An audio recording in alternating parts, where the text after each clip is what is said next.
It's the Mixed Martial Arts Hour with Mixed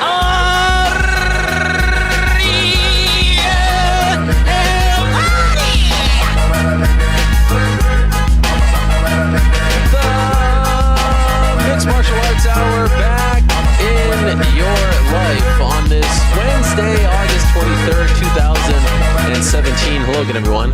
I'm Ariel, Helwani, not inside our New York City studio. Look at us. Wow.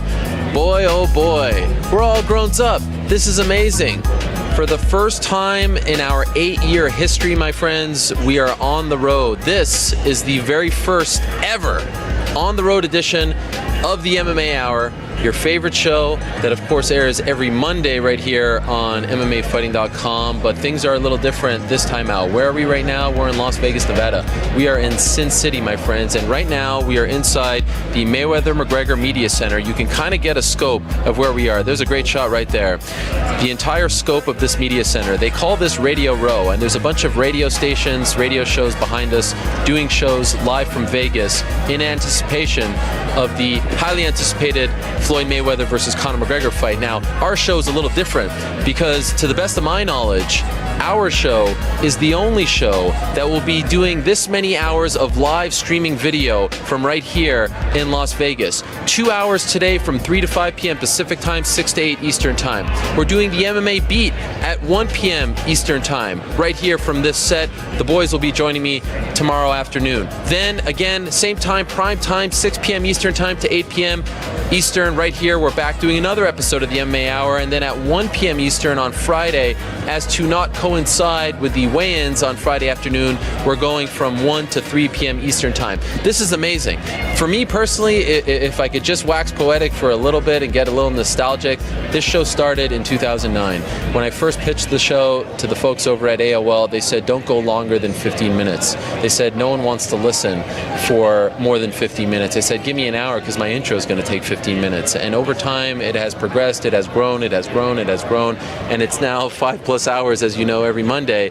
But to do a show on the road, to get this kind of support from everyone at Vox, to have this great crew with us on the road doing this, and as you can see, a great setup, great streaming, and then most importantly, to be linked up with a platform like Twitter, which you know I am on pretty much 24/7, 365, is a huge honor for me. So we are exclusive on Twitter. We are Twitter's exclusive home for the fight of the century, Mayweather versus McGregor. Over on MMAfighting.twitter.com, that's where you can watch us for the next 3 days, whether it's the MMA Hour or the MMA Beat. And this has been a huge deal for me personally to be a part of this fight, to be covering this fight, and to be doing this show for the next 3 days with a platform like Twitter. What a huge honor. It really is. And I'm so excited to be here. I'm so excited to be doing this. We've got a huge show lined up for all of you today, and it's funny because I've talked about on the program on Mondays, it's tiring enough to book a show once a week, let alone 4 shows. And that's what we're efforting to do this week. Day one, I'm happy with it. This is the lineup for day one. At around 3, okay, I'm going Pacific time here because I'm in Las Vegas. I'm not used to that, so I'll go Eastern. 6:15 p.m. Eastern time. We're going to be joined by Malki Kawa. Of course, we're here for Mayweather McGregor, but as you may know, late yesterday we found out that Jon Jones had failed his UFC 214 pre-fight drug test. Now, it was in competition. It was the night before the fight. It was after the weigh-ins. And this came out from the United States Anti-Doping Agency. California State Athletic Commission also confirmed the news. The UFC confirmed the news. Right now, we don't know what is the status of Jon Jones as far as his fighting future is concerned. Is facing a maximum 4-year suspension. Also, what's the status of his light heavyweight title? I spoke to Daniel Cormier. He's not quite sure as of right now. There were some reports that Jon Jones was going to be stripped of the belt. That is not true, at least as of right now. Of course, if he is found guilty, if he is officially suspended by USADA for 4 years, that will be coming. And so that is a massive news, and it seems like every time we're about to celebrate a milestone in mixed martial arts, and of course we're here for a boxing match, I know, but this is still a big deal in the world of MMA. Something like this happens, and it's unfortunate because Jon Jones has, of course, been through so much, and he comes back at UFC 214, and he's such a huge star, and that show did so well for the UFC, 850,000 to 900,000 pay-per-view buys. They needed him to be back. opening the door for the likes of Brock Lesnar, opening the door to a super fight with a Stipe Miocic, and now this happens. But important to note, very important to note, in this sport, sometimes people are guilty before proven innocent. Look at what Daniel Cormier said. Look at what Alexander Gustafsson said. You are innocent until proven guilty, and that's why he is provisionally suspended. They're going to test his B sample. We'll see what happens there. But be careful before you bury him 6 feet under. Be careful before you sort of end his career and end his legacy. It's important to note that because we've seen some wacky things in this sport, especially in this USADA era. So yes, it's disappointing, and yes, it's troubling, and yes, after everything that's happened, you wonder how he can rebound, and you wonder what this means for his legacy, and you wonder what it really means about who he is as a fighter. This is LeBron James testing positive. This is Tom Brady testing positive. This isn't just a run-of-the-mill fighter. This is, to steal a line from Floyd Mayweather, TBE, this is the best ever in my opinion. But what does this all mean? So at 6:15, in less than 10 minutes, we're going to be joined by Malki Kawa, who is Jon Jones' manager, in his first interview since this news came out. Spoke to Malki earlier this morning.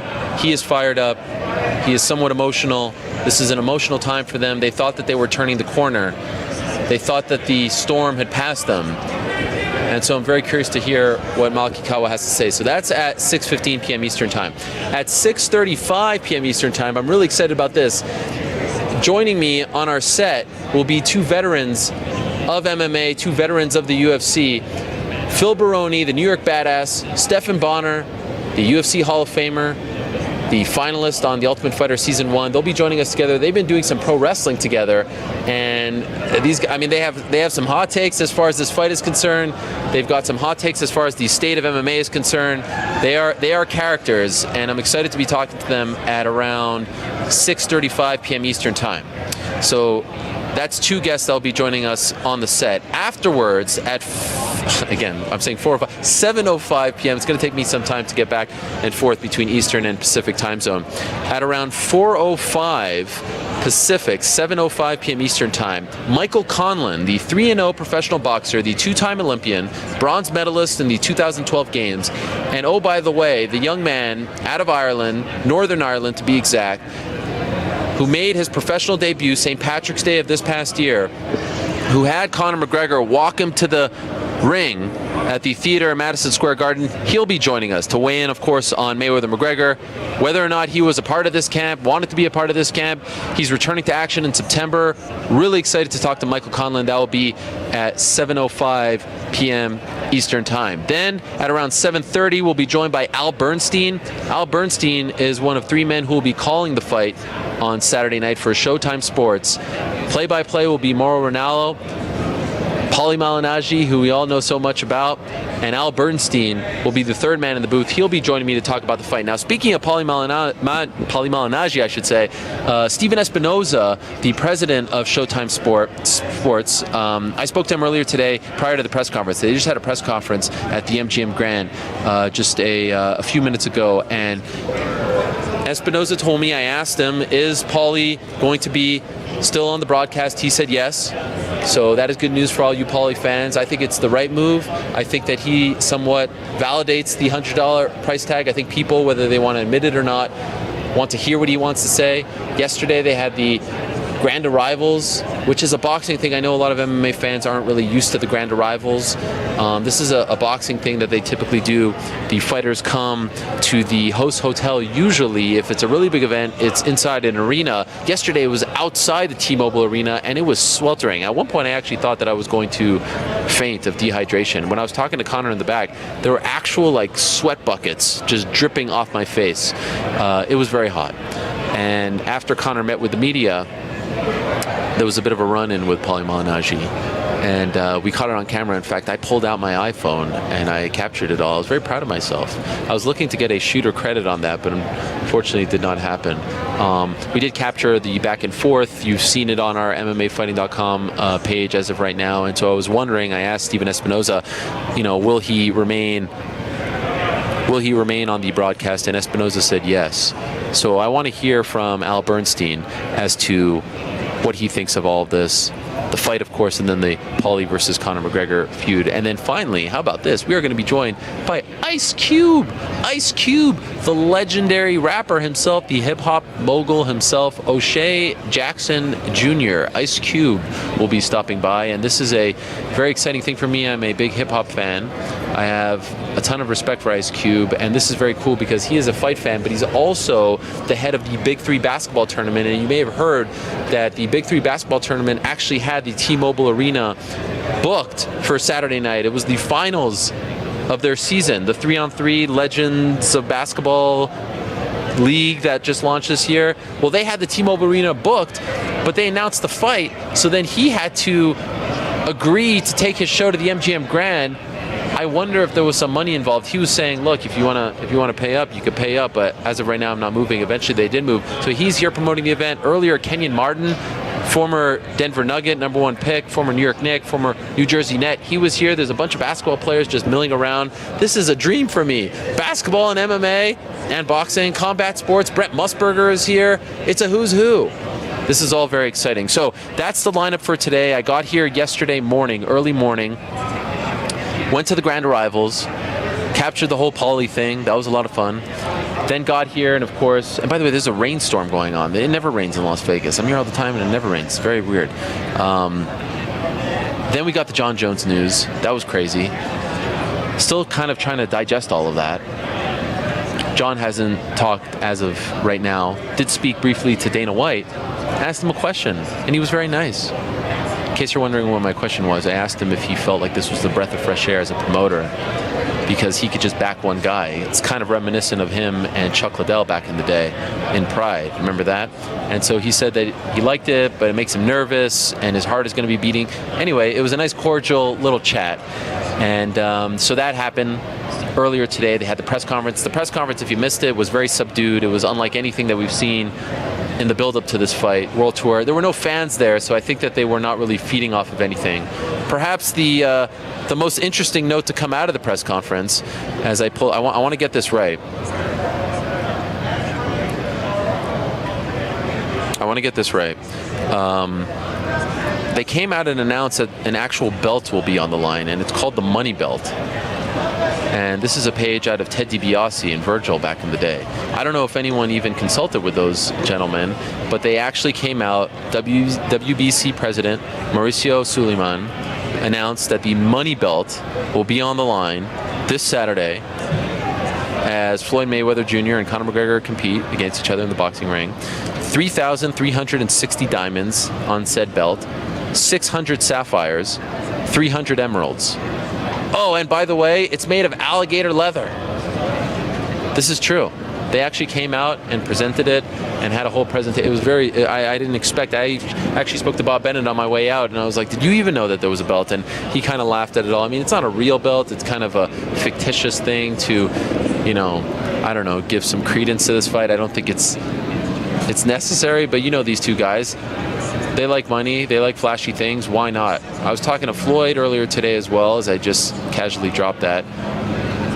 And he was wearing the biggest ring I've ever seen with 1,000. I didn't ask him how many diamonds, but there were a lot. And then the watch. So much ice on that watch. You can skate on it. You get what I'm saying? Yes, you get what I'm saying. By the way, as we show the graphic there, MMAfighting.twitter.com is your home. Perhaps at the end of the show, we'll take some questions. So hit us up using the hashtag #MMA Hour. I'll answer some of those. I do have my computer here, as you can see. And so I'd love to hear from all of you. Hopefully everything's working, everything's good, everything's feeling good, everything's rocking and rolling here. And appreciate this, my friends. Behind us, it's all radio. There's some TV guys doing some hits, but no one else is doing 2+ hours of live streaming from here inside the media center. This fight is that big. It warrants it, in my opinion. Enjoy the ride leading up to the fight. It's an important time as you see the setup. It's an important time in our sport. It's an important time in combat sports. And it's going to be over come Monday. And in fact, Conor McGregor said that at the press conference that he's going to be a little sad when it's over because he kind of feels like, all right, the build-up, and then what's next? What do I do after that? I will be sad as well. Yes? Yes? All right. Let us move along to our first guest of the day, and it's a pleasure and a privilege to be joined by him. This does not pertain to Mayweather McGregor, but it's the right way to start our live coverage for this week. As I said at the top, we found out late yesterday that according to the United States Anti-Doping Agency, Jon Jones failed a pre-fight UFC 214 drug test. It was a drug test that occurred right after the weigh-ins on Friday afternoon, July 28th. And as of right now, he is provisionally suspended. Again, as I said, not officially suspended. He is allowed a due process, and he will go through that due process. But we wanted to hear from a member of his team, and I'm being told that we are being joined by his manager, Malki Kawa, on the phone right now. Malki, are you there? I'm here, buddy, but your connection is really shoddy. My connection is really shoddy. You can't quite hear me? You're coming in and out. Like, you're literally coming out of the field. Okay, we're going to work on that. We're going to call you back, Malki, all right?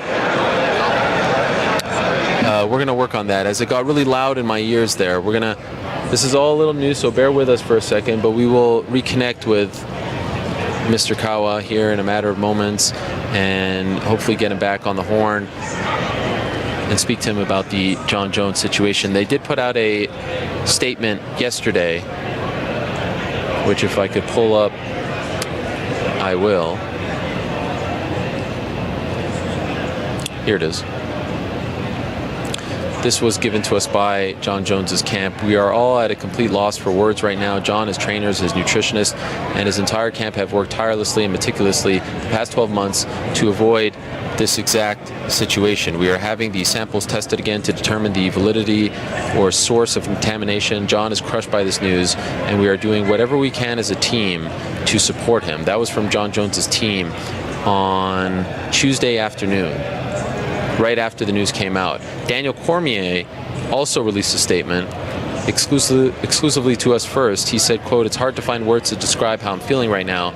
I'm disappointed to hear the news. It's very emotional. We as athletes are entitled to due process, and I will refrain from saying much more until I know exactly what happened. In my mind, on July 29th, I competed and I lost. I thought Jon Jones was the better man that day. I don't know what to think anymore. I can't believe we are all going through this again. We will see what happens next. Thank you to all my fans who have supported me during this dark time. I love you very much." And it has to be an emotional roller coaster for one Daniel Cormier. In fact, I spoke to him on Monday, and he started to sound like himself. You know that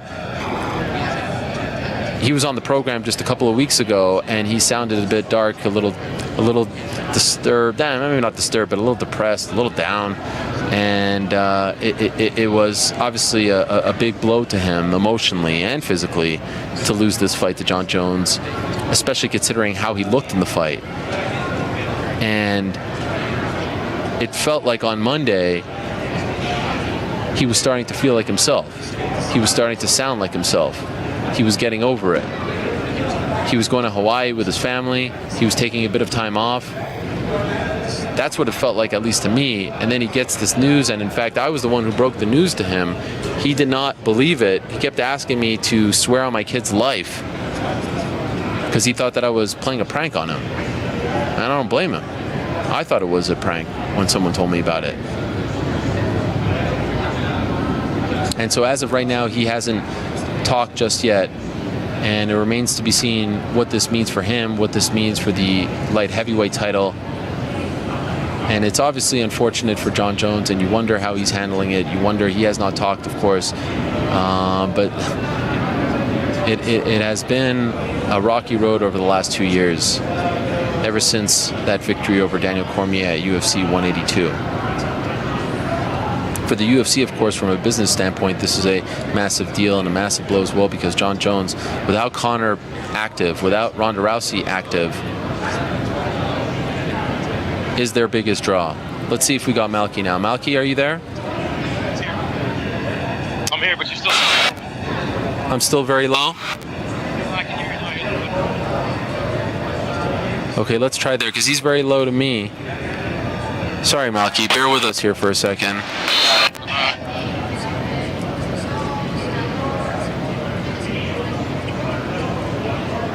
Okay, we'll try one more time. Good thing we started off with a phoner right off the bat. Wanted to get the breaking news, but have no fear. We will figure that out. They are working very hard to figure that out. And then at around 6:35 p.m. Eastern Time, as I said, we'll be joined hopefully in studio by Stephan Bonnar and Phil Baroni. But I know that here in Las Vegas, they do not handle rain very well. So it makes me a little nervous. The security here is nuts. We have to wear one of these little bracelets. You see this? And there's actually a chip. There's a chip. Where is it? Right over there. Boom, boom, boom. There's a chip. You see it? Right there. And you can't go anywhere without sort of going through a device, and you have to buzz yourself in. And that's all well and good. I don't mind that. As you can see, I don't really mind that. But what I do kind of mind about this setup is the fact that you can't take it off. That's a big problem for me. You can't like I have to wear this, so that means I have to shower with it, and everyone else that I see wearing it has to shower with it. That feels a little bit dirty to me. I don't know, but I do like the fact that we don't have to wear one of those credentials. This is not what we have to wear on fight night. Apparently on fight night, they're giving us our own credentials, but all week long to come in and out of this media center, to come in and out of the press conferences and things of that nature, we have to wear this, which I think is kind of cool. I mean, this is the biggest thing that I've ever covered as far as combat sports is concerned. There's no doubt about that. And I've been to the Olympics. That's probably the biggest sporting event that I've ever covered. And they had a media center like this. That media center was a lot bigger, but this is the exact same setup. In the front, right in back of me is Radio Row, but in the front, you have all these tables where journalists can sit and write. There's food and things of that nature.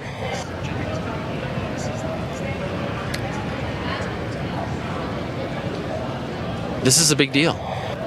And anyone who feels otherwise is kind of kidding themselves. In fact, I asked Stephen Espinosa if he thinks that this is going to break the pay-per-view record. He actually predicted that it won't, but he did say that he's kind of the guy who, you know, is not really, is not one to make these bold predictions. He likes to err on the side of being conservative, but I was surprised to hear him say that it won't. Last we heard from Leonard Ellerby a couple of weeks ago, he said that the gate was currently at 60 million. The record gate is 72 million, and that was Mayweather-Pacquiao. The pay-per-view record is 4.6 million, and that's Mayweather-Pacquiao. And that was a little over 2 years ago, May of 2015. So they were at 60 million. There's been some talk of, you know, ticket sales not doing great. Last I heard, there was around 1,000 seats left. But these tickets are so expensive that they're gonna blow by it, even if it's not a sellout. That's the thing. Where do we stand, guys, with Mr. Kawa? It's not. Don't have him. Is there still a chance of having him? We are trying. All right. Let's see if people are asking questions as we effort to get Mr. Kawa. Oh, and we have our guys here. Hey, Paige. Let's bring in as we try to fix the phones. Let's bring in Mr. Phil Baroni. Can we do that? He's right over there. What do you think about that? Do you think that's a good call? But could we still try to get him? I'd still really like to talk to him. And can you touch base with him and let him know that we're just going to move him around? Is that okay? Because I'd still love to talk to him. Let's bring in Phil Baroni. Phil Baroni, come over here. Let's bring him in. He's early. A bearded Phil Baroni. Phil. What's up, my man? Oh, man. Just got done training. Did you take a shower? Of course I showered. Okay, good. You shower? I did. Do I smell? Smell something. Phil, how are you? Good, how are you? Can you hear me? Yes. Do you want to wear this? I do. Yeah, you can wear it. I think you'll hear me better. Do you hear me better now? Much better. All right. I don't hear him great in my ears. If we could put him up a little more. Phil, it's good to have you here. What do you think of this setup? How's my hair look? Your hair looks great. I like this look for you. Nice. I like it. Cool. What does it signify? This shirt. The real deal. You know what that is? Oh, wow. Fedor Mark Coleman. Is that from the event? Yep. Wow. I just got it sent to me. From who? Oh, so it's not like from you back in the day. No, brand new. Okay. Talking to the mic there. And can we put him a little higher? I don't think my mic sucks. Yeah, I don't think his mic is working there, guys. Are we on air? Yeah, there we go. Great. Yes. You can hear me now better, right? Can you hear yourself in your ears? Much better, yeah. Okay, that's great. So what do you think of this? You just came in here. I bet all the journalists and everything were crowding around you because an actual superstar is here, right? That might be the first one here, right? Yeah, that's right. We have a lot of things to discuss with you. We have a lot. You've got a lot of opinions on a lot of things. But first, let's start. You saw my opinions a little bit. Yeah, of course. Okay. Let's start with Mayweather McGregor. Real quick before I forget. Okay. I just want to say something quick. Please. I just gotta get this out. When all the Pride guys came over and started losing. Yeah. Do you remember? And everyone said, "Oh, because they're not Jews." That wasn't why. It's because all the UFC guys were on Jews. Yeah, and right. the Pride guys thought they couldn't take Jews to America. Is that true? Yes, I'm telling you the truth. You believe that? This is not a joke. I know for a fact. Well, I live in Vegas and I know all the guys. Yeah. The reason they all thought you have to stop. Yeah. And they all stopped and they all looked like shit. I'm Yeah. not going to name the guys, but you've seen them and they all lost to stupid fights when Yeah. you first got here. Yeah. Well, that's the reason is because they thought you can't do steroids in America, and that's before USADA. Wow. And they were the only ones not doing steroids. I'm just saying that's why they all lost. Interesting. That's the real reason. Okay. So since you brought it up, what do you make of the Jon Jones situation? Are you familiar with this? Yes, of course. This substance that was I know reported by everything, yeah, I TMZ. know everything Tell us about it. What is it? Toronto ball. It's a steroid that was developed by the East Germans. Okay. They did really good when they used that drug. And it's a drug that women and men can use. There's no androgenic side effects, which is male secondary sex characteristics like aggression, deepening of the voice. Those are male secondary sex characteristics. So it wouldn't turn a woman to a man like testosterone would. Okay. So it's an anabolic. It's not really androgenic. Okay. What about the fact that it... And if you're on that drug, you might need Viagra because it's not androgenic. It's not like TRT. It's a complete anabolic what a woman can take. Okay. So it wouldn't turn a woman to a man. So it has none of those male secondary sex characteristics. So it would make you anabolic, but not androgenic, not aggressive. Let me ask you. I want to get this right here because I got some information about his tests, and I just want to get the days right. So on July 6th, listen, it's impossible. Let me say another thing. It's impossible unless he took the fucking shit the week of the fight. Yeah. That he couldn't have been caught. You can't just. Do you know what I'm saying? So he obviously was caught the whole time. Okay, well, so they knew, but it was a big fight. They had to let it happen. He took so the DC was expendable to the company. What do you mean by that? Well, they don't give a fuck that he got a concussion and get knocked out because he got knocked out by a drug using fighter. They knew it. Yeah. There's no way they found out. I just know everything about this stuff. There's no way they found out just after the fight. Okay. They knew the whole time. Really? Why would you take it just the week of the fight? It does not affect you. So you think that they knew and they let him Fuck fight? Yeah. Okay, so this is the information. July 6th, he took a blood or urine test, passed that one. July 7th, took a blood or urine test, passed that one. On July 28th, the day before the fight, took a urine test, and that's when it came up. Yeah, right. Bullshit. Those days right there came out and they just didn't say nothing. You think so? Guaranteed. Get that fat little skinny bald prick on here. I'll go one-on-one with him. If he wants to go, wants to go, the USADA homo. If he wants to go, one-on-one with the badass, you know. And what did and this is this a comment? Because didn't Frank Mir test positive for this as well? Well, yeah, I don't know. Or maybe there's something in that Greg Jackson's water over there in Albuquerque. Have you ever taken this? No, I've never taken anything. Anything? No. Come on. No way. Come on. How do you know so much about I'm all this natural. stuff? I'm a biology major, so you forget about that. I have a degree in biology and psychology. From where again? No, Central Michigan and Hofstra. Hofstra, yeah, that's right. Long Island strong. Yeah. Would you ever go back to New York? Well, the thing with that was when I came here, I lost to Matt Lindland in the UFC, UFC 34 or something like that, and I said, I'm never going to go back home until I'm a UFC champion, and I just never went back home. So I won a UFC title. Okay. Or a world title. I tried to get it in Pride, but so I'm stuck here. That's right. Okay. Yeah. Okay, so John, what does this mean for his legacy in your opinion? Fuck it, I make go to Overeem it up. Yeah. Uber Jones it. Yeah. And go kill everybody. And then they like that in Japan. Be the new Fedor. Be the guy that nobody could beat. But now for real. He beat everybody already. Beat him at heavyweight. Now go to heavyweight and fight them all. Is he the greatest of all time? Fight Uber Reem there. Is he the greatest of all time in your opinion? Yeah, without a doubt, yeah. Even despite all this? What does that mean? Nothing. He kicks everybody's ass. Right. In a fight, yeah, he's the best. That's what I want to see. I want to see the best guys fight. I don't give a fuck where he trains, if he does jiu-jitsu or not, if he does anabolics or not, if he does boxing or not. I just want to see the best guys in there that compete. You had a great tweet about. I would never do steroids, but I'm just saying. You had a great tweet comparing him to Darryl Strawberry. Yeah. You believe? Oh, and look who's here, Mr. Stephan Bonnar. Things are getting fun. Oh, the real shooters are in town. Yeah, the real shooters are here. Stephan Bonnar, how about this? Look This at is he's got exciting. a pink shirt on and everything. Wow. What's up, Mr. Helwani? This is huge. Thanks for coming, guys. I appreciate it. Well, this guy's You responsible. owe us. He owes Yeah, us. He does. You made the trek, right? This guy's fucking responsible Yeah. for the UFC being where it is today. Uh-huh. You know, when the average Joe, him and what was the guy's name? Who'd you fight? That bum I fought? Yeah. Talk to the mic. Oh, yeah. Yeah, the guy he fought. Yeah. You know, the regular guys. Yeah. Before to be in the UFC, you had to be an Olympian like Mark Coleman or Randy Right, Couture. You had to right. be Dan Henderson, or you had to be, you know, a super duper world champion, multi-world championship. And then these guys started coming in, and then the influx of bums Yeah. entered the UFC. A bunch Okay. of reality show stars. The Right? average Joes, guys like Ariel Helwani. Yeah, started anyone could be getting in the knocked UFC out. now. Yeah, right. Everybody could be in the UFC now.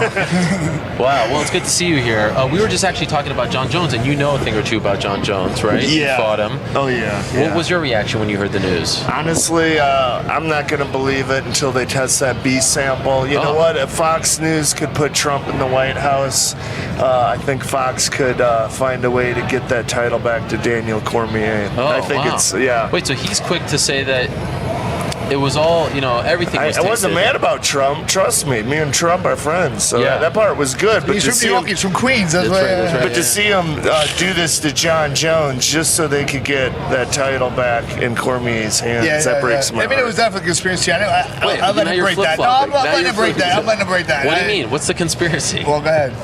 What, are you kidding me? Like, it's Fox's worst. Like, the UFC's on Fox. Their worst nightmare is having Cormier lose the title and having Jon Jones as the champion. You think they're behind So, this? Without a doubt. Come on. 100%. And we talked to Jon Come Jones. on, they we got talked Bush in the White House, the Yeah. whole Florida.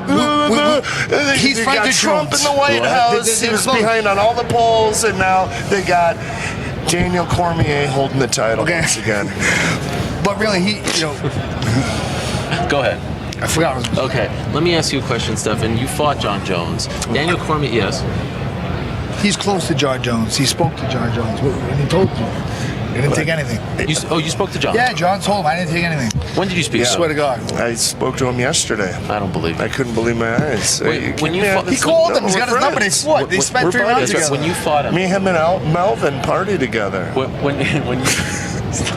when you fought Jon Jones, did you think? I mean, no one ever thought when he was younger that he would ever do. Yeah, he had kind of a frail body. He was skinny. Did you think that anything was up? No, He's like Darryl absolutely not. Yeah, that's right. Absolutely I thought not. that was a great. Yeah. Yeah. Honestly, he's the type of guy that could go, be tooting lions and still beat Daniel Cormier. So he definitely doesn't need any steroids to beat Cormier. He proved that before. And this So- is so you definitely believe he's innocent? He's framed. Are you Okay. kidding me? He's been You guys being disagree framed. on this because Well, I you don't know. actually came out and said that you thought. Well, I that he just was- said it's kind of funny that all the guys from Yeah. Jackson's and Tested Turinabol. Tebow. That's the thing about Turinabol too. And he only has a 5-day detection.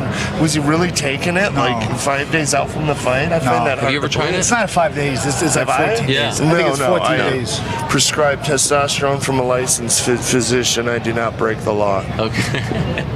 All right. Well, we'll see what happens there. Do you still consider him the best? Of course. Yeah. Everyone saw what happened.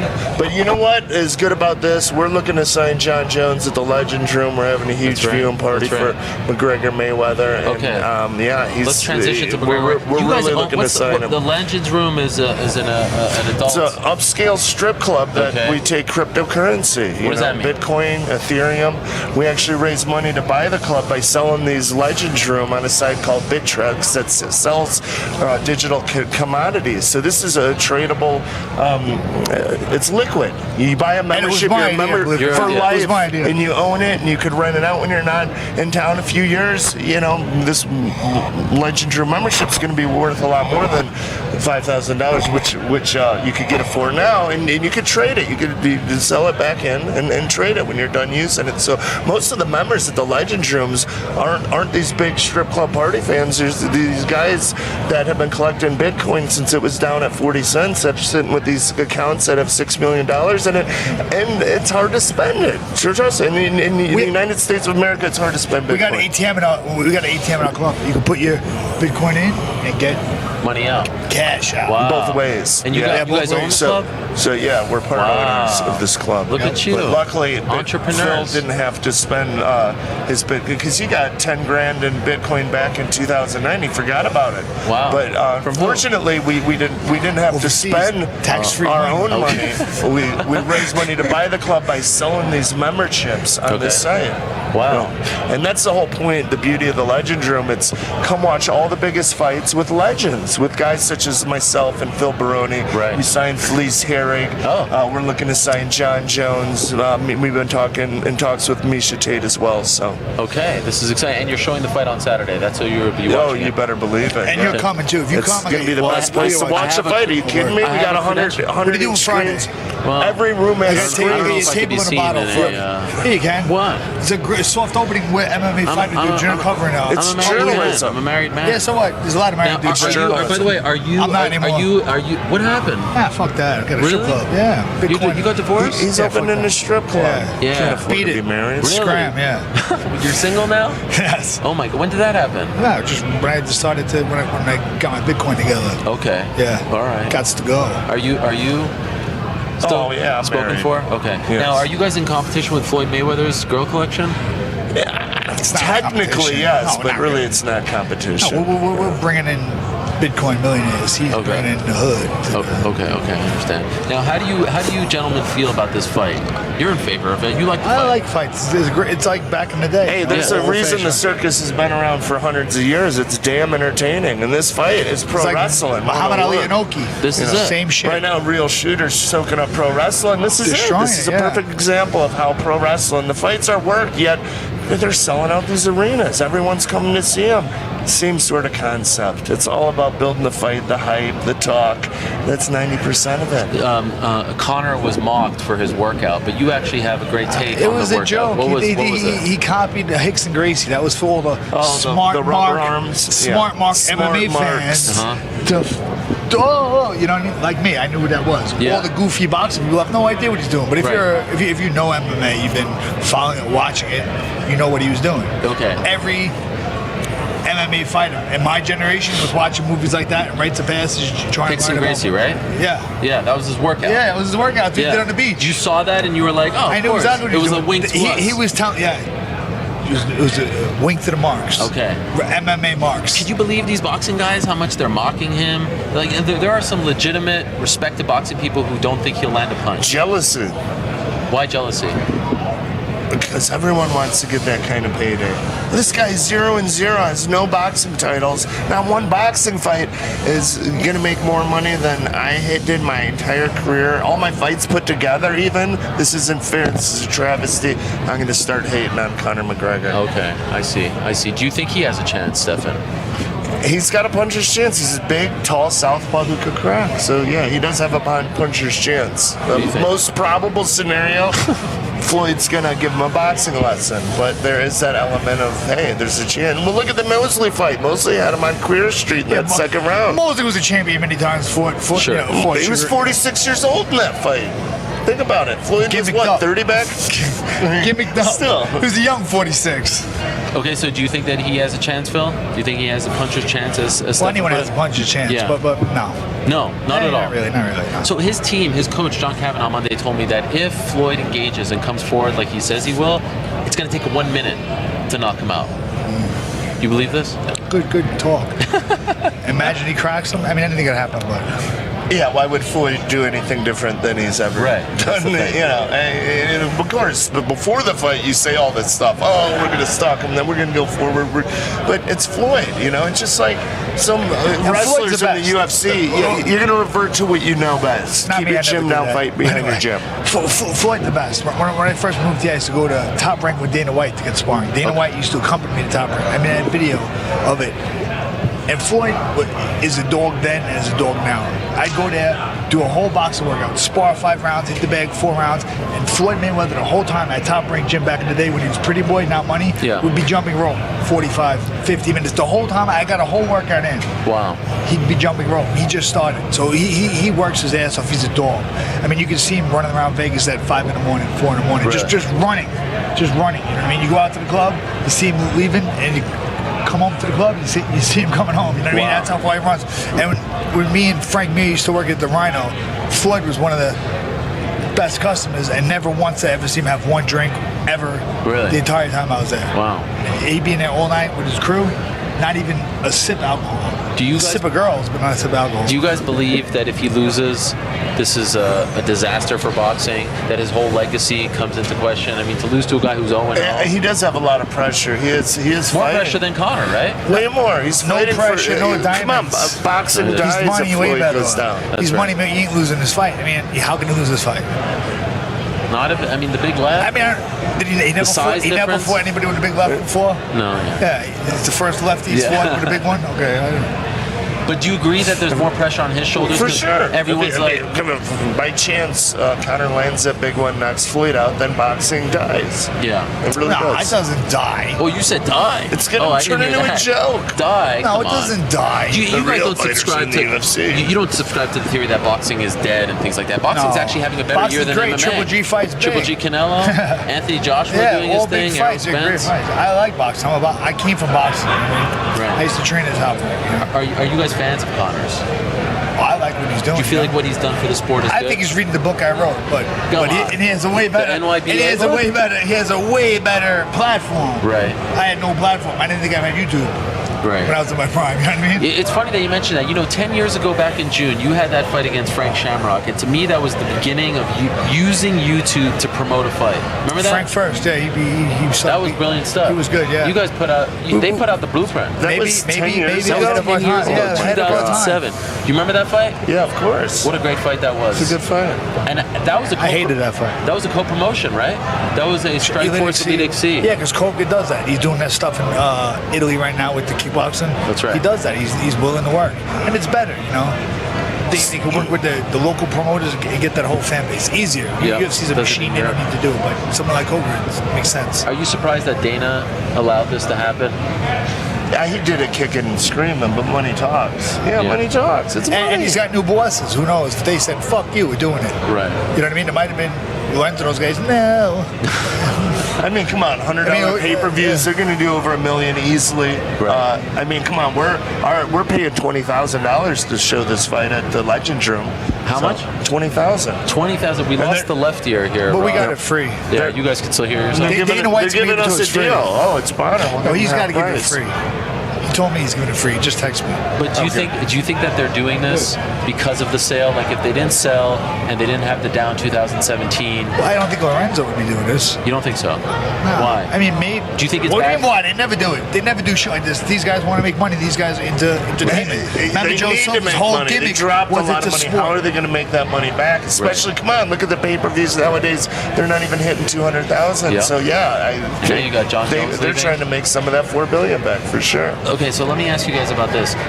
Currently, the UFC isn't having, the best year, right, since the sale. If Conor gets embarrassed, is that disastrous for MMA, or does everyone go, you weren't supposed It's to win? boxing. You're not supposed to win. Yeah, Okay. and that's Safe- fine. safe I really don't gamble. think it Yeah. hurts, and I don't see them really like the numbers. You have your hardcore fans, I don't see the pay-per-view numbers dropping anymore. Okay. You guys are doing pro wrestling? What's going on with that? We're the best. Yeah, we are. We're the real tag team shooters. We're the champions. hottest tag team too, and we're he's still fighting. He's looking to get a fight in Rising. I was actually Yeah, in you get Windsor helping Moose. The pro wrestler Moose, he wants to do MMA, and you know what? I'm considering coming out of retirement to fight King Mo. In Bellator? And I'm training him. Yeah, King Mo has a fight. Doesn't he have a fight coming Who's up? he fighting? he does, but who's he fighting? Who Yeah, who cares? knows? Who cares? Everyone Change that one. Everyone How knows are they things with fight Bellator? Stephan Bonnar, and you're going to get the main event fight. So All you're still eyeballs are gonna considering be a on. comeback?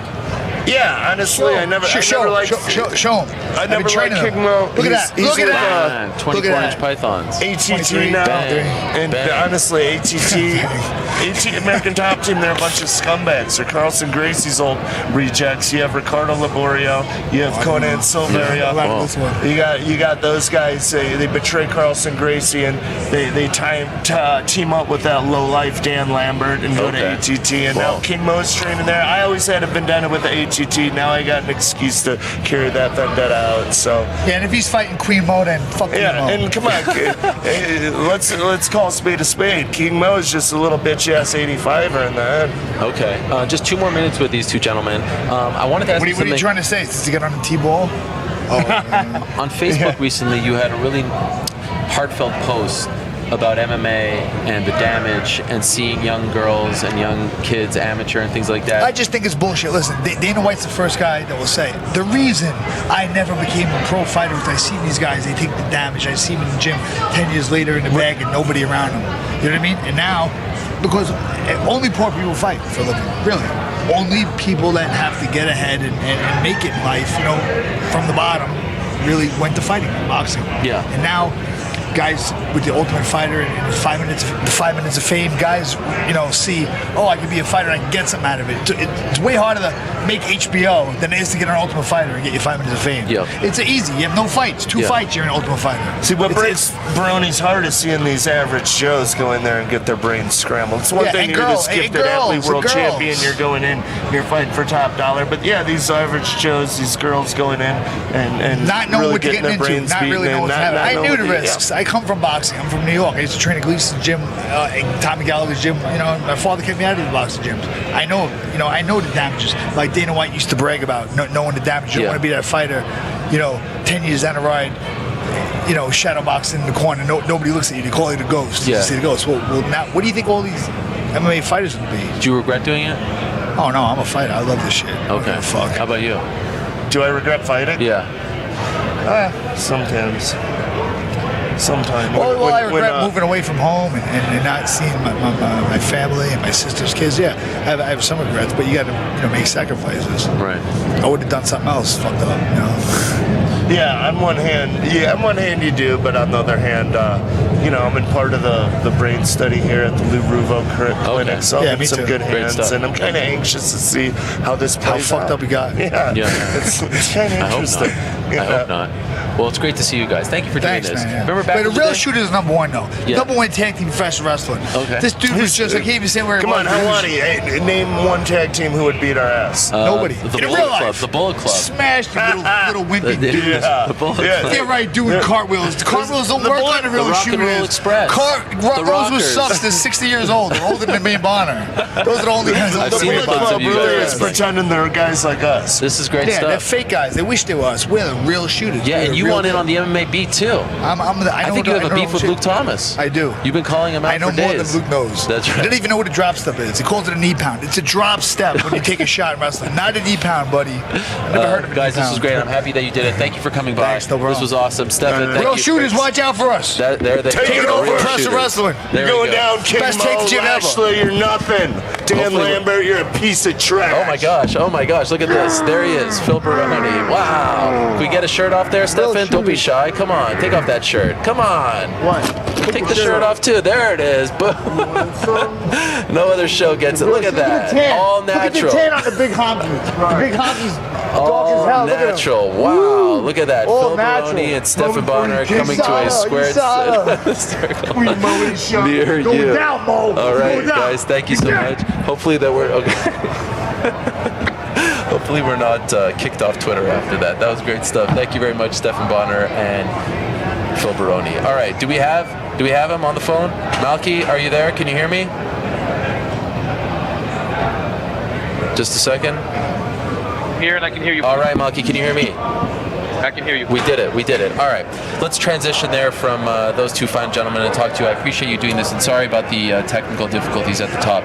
When did you find out about this? I found out, I found out. I found out about it. Okay, so let's talk about that for a second. You found out via TMZ, no one from USADA, no one from the California State Athletic Commission, no one from the UFC called you. No, nobody called me at all. I got a phone call, on public saying, hey, you know anything about this drug test? I said, we're talking about the TMZ response, so that we have a drug test. As soon as I could turn around and look and check for the email, because usually they send us an email notifying us of the thing. The email got sent that same moment that he called me, and then it was already all over the place. So that's how I found out about it. How do you feel about that? Disappointed. I mean, I'm very disappointed in the idea that, instead of us at least getting a heads up and being able to know what's coming and have an idea to, just at least to wrap our heads around it and get some information out to the public. So obviously we can put our part. We were completely blindsided by it. Have you talked to Jon Jones? I have. I did. I just was on the phone with him a few hours ago. How is he reacting to this? He's devastated. He's devastated and he's hurt. I mean, it's amazing that you can go from being the very top of the mountain, doing everything you can possibly do to gain the respect and admiration of everyone involved. Fans, family members, the people of the UFC, you know what I mean? Just everybody, teammates, other fighters. And then for you to go from there, everything he's been through, to finally do everything perfect, right? Because the last time he was being negligent, right? This time he was being perfect and double checking everything to still have something like this happen to him. It's unbelievable, it's unreal, and we're all pretty much shocked. We're all shocked and devastated. Does he have any kind of idea as to how this happened? Last time, we talked about the tainted pill, and USADA agreed with that and gave him the suspension because they said he was reckless, not because he was cheating, so to speak, right? Correct. And I think that that this time we've double checked everything, done everything we've had to do. But I can almost bet my life on it that this is another tainted supplement, some that he hasn't tasted that tainted substance. I mean, Ariel, you got to just take a look at the testing and how this thing went down. Jon passed 2 tests, July 7th and July 8th, or 6th and 7th, something to that effect. Yeah, 6th and 7th. 7th, right? The 7th was the urine test that would have tested for the stuff. And in passing those 2 tests, they test for all of that stuff that he failed for. So therefore, you're talking about from the day he passed that test until the day before the fight, he would have had to have ingested something that would have caused this test to come out positive. The problem that we're having with that is that he passes all the random tests, but then the one test that we know about, the one that we for sure know about, is the one that we fail. So something here doesn't click. It's not sitting right. I'm assuming it's the supplements he took. We just obviously got to get to work on it and see, what was taken that month, those 3-week period, that week of the fight, and figure it out from there. You are going to test the B sample, right? I'm definitely going to test the B sample, and then what I'm also doing is I'm sending out an expert as well to make sure that the handling of the B sample and everything like that is done properly. Do you believe, we just had a couple guests on prior, and they think that there's a conspiracy to get Jon Jones. Do you believe that there's a conspiracy to get Jon Jones? Ariel, at this moment, I'm not one of those theories and, this happened or that happened or, at this moment, what I'm saying to you is that anything is possible, okay? I'm not going to rule out anything that has to do with this test, this sample, or this thing. All I know is that my common sense tells me that the way this works is that they have an A sample that came back with the thing. We're going to test the B sample. I'm going to have an expert there witnessing the thing, make sure that this is being done correctly. And then we're going to go down the process. If the B sample comes back positive, then we'll go through the supplements and obviously go down the line until we figure out where this came from. I want to state that Jon, us as a team, first-round management, Jackson, Winklejohn, the whole entire group, not one of us know where this stuff came from. We all know Jon doesn't cheat. We all know that Jon doesn't use steroids, and I want to state that loud and clear so that everybody out there in this world knows that we're 1,000% denying any allegations of steroid use. As of right now, he's maximum would be 4 years, correct? If they found him guilty, if they deem that he's guilty, correct? Correct. Worst case, or best case, I should say, just a public warning, correct? Correct. That's the range. Either way, can he rebound from this? Do you believe he can rebound from this? Because already, as you know, I'm sure you've gone on social media, people are calling him a cheater. He's done. He ruined everything. You know how it is. Guilty until proven innocent. Listen, you know what? Again, here's the thing. We've come back from so much already, Ariel. Why would I sit here and tell you something different? Absolutely, we're going to come back from this. If we can find the source of this substance, okay? Mm-hmm. And it is definitely, again, another situation where because this time there's no negligence. We've turned everything in. We've done what we're supposed to do that I'm aware of, that I know of. My brother stayed on top of this thing the whole time. I know the coaches, everything that was being done to Jon, given to Jon, any advice. Jon was calling us. Jon was talking to us. He was communicating with us. And we were doing our job to make sure that everything was cleared by USADA on the whole 9 yards. And so there's a lot of things that, that obviously go down between the time you get to a fight week and the end of the fight and all that other stuff, and there's stuff that happens before. So I just got to get through all of that stuff and figure it all out. Once I do that, I'm confident that we'll be able to vindicate Jon Jones again. Because the reality of it is, and this is the thing, everybody texted me today. The whole world called me, oh my God, I'm so sorry for you. Time for you to drop him. This guy's this and this guy's that. And the reality of it is that I told every single person that called me today, I'm doing perfectly fine. Just like when you text me, I'm perfectly fine.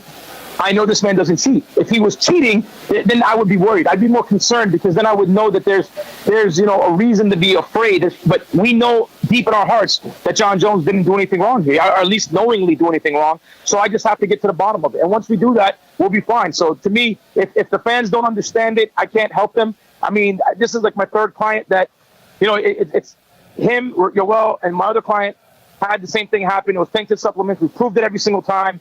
This is the second time for Jon. So does he come back from it? I think he does. You know what I mean? Is it an easy task? I don't think so. Do people probably don't believe in him? Yeah, probably. I mean, and look, it's tough. I get it. But I know Jon better than anybody, and I'm telling you, this man does not cheat. He has no reason to. What's the state of his title right now? Is he still the champion? He's still the champion, and I think from what I understand, they're going to allow the due process to happen on this thing first before they make any decisions as far as the belt's concerned. And how is the UFC handling this, in your opinion, towards you? Are they being open? Are they answering your calls? Are you in contact with them? What's the experience been like this time with them? No, it's been the same. I mean, at the end of the day, they, look, again, I'm encouraging everyone to go out there and take a look at the test he passed and the test he failed. It's a 3-week window, the month of the fight. Jon has passed 7 unannounced tests, and the one that he's going to fail is the one that's announced. It's weird to me, Ariel. Like, there's a lot of things here that don't add up, and to the UFC, it doesn't add up. I've spoken to Jeff Nowitzki, we've spoken to Donna. You know what I mean? I've spoken to Hunter. I've spoken to everyone that would. I've spoken to Ari Emanuel numerous times today alone. John's spoken to Ari Emanuel. So I mean, there's people that are actively involved in helping us figure out this stuff and see where they can also help in other things. But when you look at it, nobody's going to help you if you're cheating. I'm not going to help him if he's cheating. I don't care, what it is. People don't understand. I put my face out there because I know my clients. I'm not sitting here doing this because, it's my job. Sometimes the money's just not worth it. You understand? So I try to tell people, that this guy is not cheating. That's why I'm put my face out front. I'm defending him. I'm standing by him. And if people don't like it, too bad. The whole team is. But with that being said, at the same time, the UFC knows. They looked at his test on the 6th and the 7th. The 6th and the 7th, and he passed both of those. There was nothing in his system. So for him to start doing steroids, including especially the steroid they're saying he took, he would have had to been doing that steroid for a while for it to actually do anything. So he just took it to take it. I mean, it's to me, there's just a lot of there's a lot of issues with all this. That's why I just wish that they would if you're asking me how they've been towards me, and which is what you've asked, they've been great. I haven't had a problem with them. They've been helping. But if you're asking me in another way, which you're not, but I'm going to say it anyway, that I wish they would change the way they released information. Absolutely. Because I think that if the B sample comes back negative, then this man just got crushed again for no reason. And this dude is a good dude, man. It just doesn't deserve this. How long will it take for you to find out the results of the B sample? Well, I got to make arrangements. The expert has to fly out there. I don't have a timetable for when it'll be open, but we'll get that done hopefully in the next 2 weeks, where it'll get opened, looked at, examined the whole 9, and we'll figure it out and go from there. Have you asked the UFC why they come out with it when he's just provisionally suspended, as opposed to waiting for the entire process to play out so that you are not labeled a cheater, you're not labeled guilty until proven innocent? Yeah, I actually was screaming and yelling at them about that when it came to Yoel Romero the first time it happened, and their response to me was just transparency. They didn't want to not release the information. But I've had enough of it, to be honest with you, Ariel. This is something that personally I'm going to start working towards, which is getting these fighters to start understanding that there's some rights that they need to have. And until it happens to you, it's F Jon Jones and this and that, and F Yoel Romero and every other guy that goes through this. And then when you figure out, hey, you saw that cleanly said it. We know he's not cheating. You know what I mean? But he was negligent. People don't want to hear that. When they said Yoel Romero, was not cheating, and his whole punishment was that he didn't, write this on a doping form, which most of my clients now do, but before at that time didn't. You know what I mean? They gave him a harsh punishment. So I have a problem with the program being, punishing people that are not cheating, as opposed to, the people that are cheating. Like when somebody's not cheating. For example, in Jon's case, when the tribunal came and said he's not cheating, his punishment was the same as if he was cheating, so it didn't matter. You get what I'm saying? Yeah. And that's the issue I have with this whole USADA stuff. Why do you guys let this information out? Why can't we just keep it under wraps and wait until we get the B sample cleared? Why can't we wait until we go through a process if we choose to go through a process? Sometimes it's 6 months, sometimes it's less. So for me, I try to expedite this as fast as I can so that, my clients obviously can get back to their, normal routines and fight. And for whatever reason, they just said that from a transparency standpoint, they just want to do it this way. TMZ came out and put out what the substance was, turinabol. Can you confirm that? Is that it? That's from what I understand it is turinabol. Okay. And why do you believe Jon? Like, for those that say, well, Malki, once, twice, why do you believe Jon? Why do you believe that he didn't do anything, knowingly, that he didn't cheat knowingly? Because Jon has never lied to me. And because in every single situation Jon has ever been in, Jon's always told me the truth. Nothing that Jon has ever told me have I ever come back to him and said, hey, man, you're lying about this. You get what I'm saying? Yeah. So when a guy that I know for a fact, for all the hard work that I've watched him do, but when I watch this man go through the motions of calling and saying, hey, I'm taking this. Let me send you the label. Let me make sure this is okay. Hey, can I get more of this supplement? And just go through the system the way it's supposed to. When you watch a man mature, the way he's matured, when you watch a guy work so hard to win everybody back, my question to you is, why would he? Why would he? What do you, if you look at it on oral turinabol, what do you get out of potentially using oral turinabol for 3 weeks, from the 7th, or let's call it the 8th, until the 28th? What do you get out of that? There's absolutely almost zero benefit for him doing this. So, I mean, in all honesty, Ariel, it doesn't make sense. And anybody who understands that system of doping or taking steroids or in the system, out of your body, whatever, it just makes no sense. You have to be on a cycle for a while for it to really start to show results. So he's clean all the other time the rest of the year, and then those 3 weeks he decides to do this. It's not Jon Jones. Listen, I know everybody has said before, he's reckless, he's this. You say whatever you want about him. The man's not stupid, okay? And he was not being reckless for this fight. So I believe him because he's never lied to me. And I have every reason in the world to believe him. Just a couple more things, Malki. A lot has happened to Jon over the last 2 years, ups and downs. Do you have any concerns right now about his well-being, about like how he's handling this? Are you going to go see him? I mean, just mentally to come back and then do what he did 2 weeks ago. Absolutely. I'm very concerned about him, man. It's he's got, listen, everybody in this world has problems that we don't know about. This is a problem that we know about, right? And it's just hit the thing. And one thing about Jon, he's always done with me and everyone, is he puts up this front like everything's perfectly fine. When deep down inside, I know sometimes he's not. You know what I mean? So I do worry about him. Absolutely, we're going to go out. My brother was just with him yesterday. So, he left before the news hit, but we were up there for a photo shoot. And, we're going to be on our way back up there probably next week. His brother's going up there. You have to think that something's wrong. I mean, Jon, do you realize what's gone on in the last 2 months of this guy's life? His mom passes away. He goes and fights the biggest fight of his career. He gets the knockout. He was emotional. He left it all out on the line. I think you guys saw a real emotions from Jon Jones. And then all of a sudden, he's enjoying life again. He's back to being on top. He actually missed it. He likes it. He loves the sport. He loves the fans in it. And then with one announcement, it's back to the drawing board, all the way back at the bottom of the barrel. And it's tough. It's tough to watch this happen to this guy. It really is. I know that there's been a lot of mistakes, and people say, well, he made a lot of mistakes. Listen, he did, but this kid never did it. This is nothing he's done has been intentionally to harm anyone ever. Have you read the statement from Daniel Cormier, and if so, what do you think of it?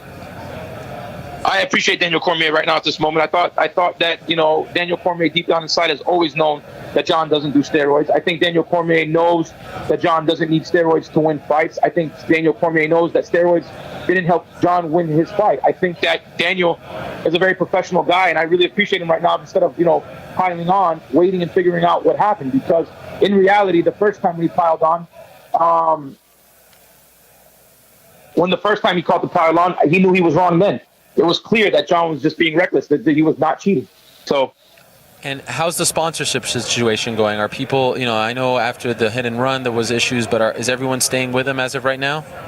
Everybody that I know of has called and reached out, especially his sponsors, and said 100% they're standing by and that they support him. I think they all, you got to think GAT Nutrition is one that would probably take the biggest hit from this. Monster being a UFC, sponsor, and they both called. The Monster guy was there with him, said there's no way that this man did it. I can tell from when he got the news. It just, unless he's the greatest actor, he needs to go to acting then, because it was just emotional. And this guy thought, like, literally it was a joke, that this could not this could have not have happened to him. He didn't believe it, and he saw that. GAT Nutrition knows how much Jon, tries to be healthy and to take care of himself. And let me say this: a lot of people say to me, "Well, why is he taking supplements anyway?" Well, Jon Jones also trains 4 to 5 times a day. He trains more than any other fighter I have on my roster. Okay, it's not that easy to tell a guy who's working that hard constantly, don't take any supplementation. But it may just have to come to that at this point with all my clients. Just stay the hell away from all supplements. It's just not worth it anymore. This is too much risk. You know what I mean? And the reward just isn't worth it. It just doesn't make any sense. So, to be clear, you don't know what that supplement is just yet. I don't have no idea where this could have came from, none whatsoever. But like I said, our protocol for us in our office is to immediately collect all the samples of everything that he took from the fight backwards for that past 2 months. We will collect it all. We'll get it all, tested by our labs, and then, send it out to USADA so they can test it as well, have their labs tested, and just go through the process. And once we flag something that has something that could have caused this positive, then we'll obviously make, the public aware and go from there. And just 2 last quick things. Yesterday, Dana White said that they were considering doing Jon versus Stipe Miocic in December. Is that accurate from your point of view? Well, we were discussing heavyweight title fight or a Gustafsson rematch. You know what I mean? The option was left to us, and I to coincidentally, while my brother was up there with Jon, they were discussing, you know what I mean, who he wanted to fight, what the route we wanted to go, and we just never were able to get that back to the UFC in time because the news hit the same night my brother got back. So what do you think happens now? What's the game plan? What's your prediction? How does it all play out? I think that we're going to end up finding the supplement that has this stuff, and then Jon will end up getting a public one. Okay, you're confident. 1,000%. Malki, I really appreciate this. Thank you. I know it's been a whirlwind, but I really appreciate you coming on, and thanks for bearing with us with the technical problems. Appreciate you, brother. Thank you. All right, there he is. Malki Kawa, the manager for one Jon Jones, the CEO of First Round Management. Really appreciate him coming on, and you can hear it in his voice. He is fired up. He is certainly standing by his man. He certainly believes that Jon Jones is innocent. And again, we have been through this before as it pertains to Jon Jones, but this is the disclaimer that you always have to remember. They are innocent until proven guilty, and that's why they are provisionally suspended. I think it's very interesting that he said that TMZ came out with the news first.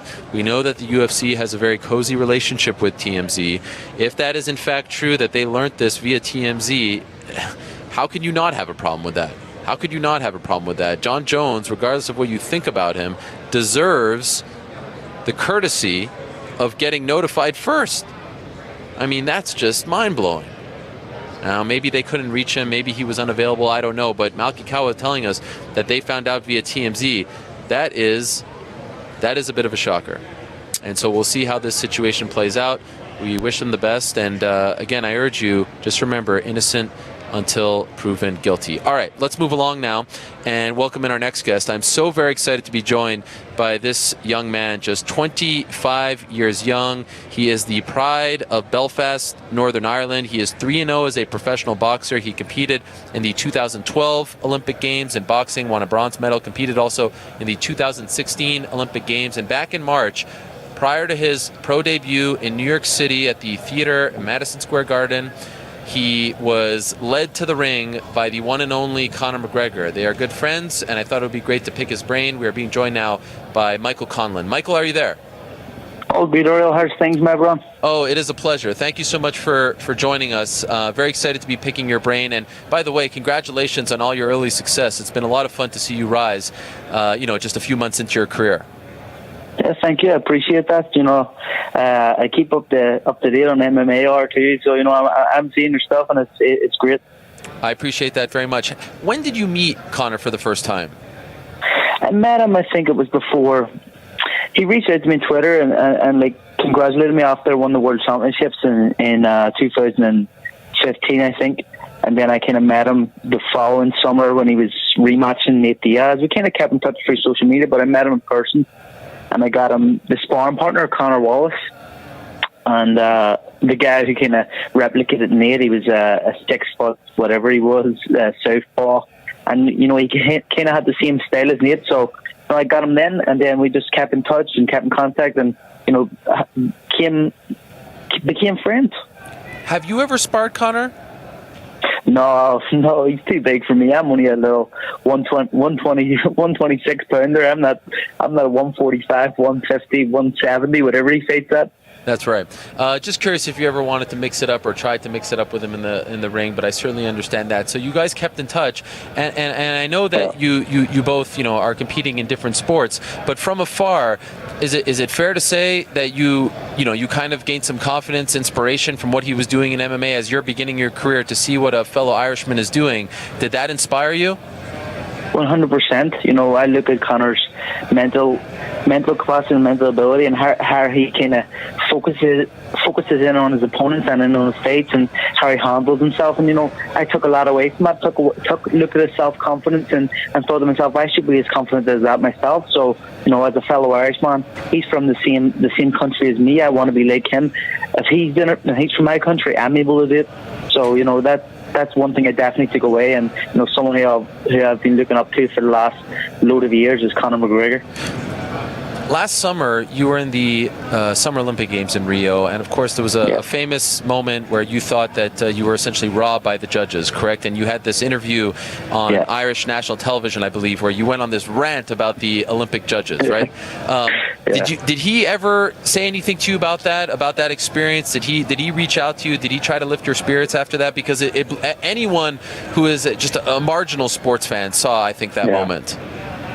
Yeah, he reached out and he said, "Listen, fuck them." Sorry, excuse my language, but he says what he says, and he says, "Listen, this is what happens in sport, and you know you won. Everybody else who watched you won. Keep your head up. You're going to be a world champion." And he gave me some good advice, and I took it. And coming from a guy like him, you can be nothing but thankful. Do you still believe that you were screwed? 100 million%. Anything come as a result of that? Did you file an investigation or some sort of appeal? Yeah, well, every single judge who judged at the Olympic Games, they got suspended, and now they've been expelled. So they're not the judge no more. Wow. AIBA tried to fine me because I kind of stood up to them.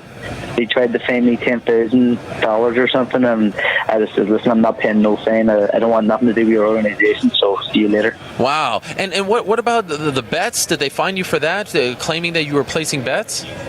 Yeah, I was placing bets. I'll be honest. I was placing bets, but I was out of competition. I had lost, and I wasn't cheating or anything. I was betting on fights, and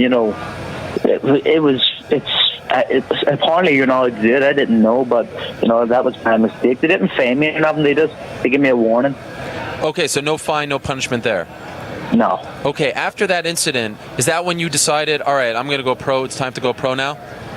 I was going pro no matter what, but that kind of just made the decision a whole lot easier. Okay. If I had won the medal and won gold, I would have been on a lot of money from my national governing body, and I could have stayed amateur and had a kind of the easy route, without having to even go through the hard stuff. We just done it easy and got paid a lot of money. How did you come to the decision of signing with Top Rank? From what I understand, even Mayweather Promotions was interested in signing you. Why did you go with Top Rank? Yeah, I looked at everybody who had the offers to table, and there was a lot of people and a lot of money being thrown around. But I looked at the best deal. I looked at the team who does the best, taking Olympians from the Olympics and then turn them into world champions and superstars. And Top Rank have done it time and time again. So I know I'm with the best team. Did Conor try to sign you? He has his McGregor Promotions. Did he talk to you about that at all? You know what? Before he even had the McGregor Promotions up, he talked to me. He sent me a message on Twitter, and he was saying about he's going to be starting to promote fights and getting big shows and stuff. And I was like, okay, but there was nothing on the table then. Okay. There was no McGregor Promotions, but he was talking about that back in 2015 after I won the World Championships. Wow. So that's how long ago that goes back. Wow, that is amazing. Okay, so then you decide to go with Top Rank. You have your debut set for St. Patrick's Day, and then you get Conor, who's a very busy man. He's all over the world. You get him to walk you out. How did that come to pass? We were both doing an event in Belfast, and I asked him in front of everybody on the stage. I had 1 or 2 pints in me, and I said to him, "Conor, how would you feel about walking me out in my professional debut? He just stood up and like says, "You got it." No, 100%. I want to do that. So when he said that, he stuck to his word. I was completely honoured. Okay, so it's one thing to ask him while you've had a few pints, but to actually, get it done, to actually come to fruition. How did you get that done? Like, how difficult was it to actually get him to fly out to New York to walk you out? It wasn't difficult at all.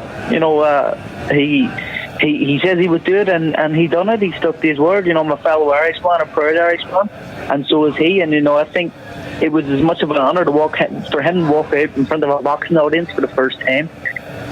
On St. Patrick's Day with like 5,000 Irish people with me as main event in my pro debut. I think it was great for our country and great for us together.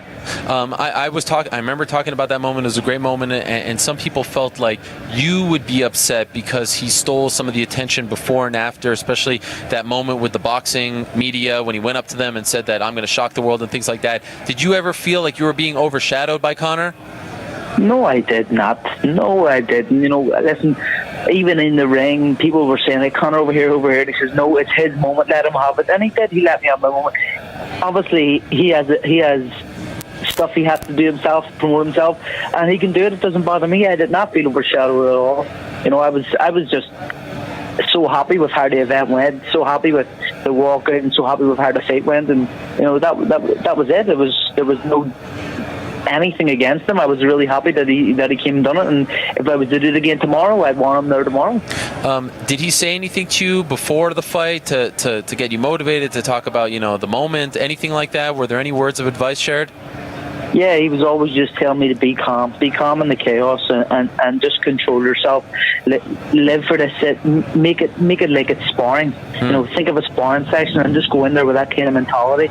Don't worry about anything. Use the crowd to your advantage and stuff. And it was all very good stuff at that point, because I was listening to a guy who's been there and done it in a very short space of time. Yeah. And he's been in front of probably the biggest MMA crowds there's ever been. So it was great advice from him. I can't imagine having him in your corner. What about afterwards? Did you guys go out in New York and celebrate? What did you do with him? He had his own after party set up. I had my own after party set up. So we kind of went our separate ways. But he was waiting on me in the change room. But I had a lot of media obligations, so I didn't get to see him. But he sent me a message and stuff, and he loved it. So that kind of ignited the whole Conor Floyd thing, because he went up to the boxing media. Did you think at that time that this was actually going to happen, or did you think it was just some kind of crazy media stunt? No, listen, I've thought it's going to be happening for so long, because when it first got mentioned, he kept telling me it's definitely going to happen. It's going to happen, and I was like saying, okay, well, if a guy who says he's going to do something keeps doing things, and now he's saying this is going to happen, I believe it's going to happen. So once he said to me, I think back in, it could be in January or something, that the fight was going to happen towards the end of the year, and it did happen towards the end of the year. Well, halfway through, more or less. But I believed him as soon as he mentioned it was going to happen. He's a guy who gets what he wants. Have you been watching the build up to this fight? Have you been entertained by it? Yeah, I've been entertained. I think it's been fun.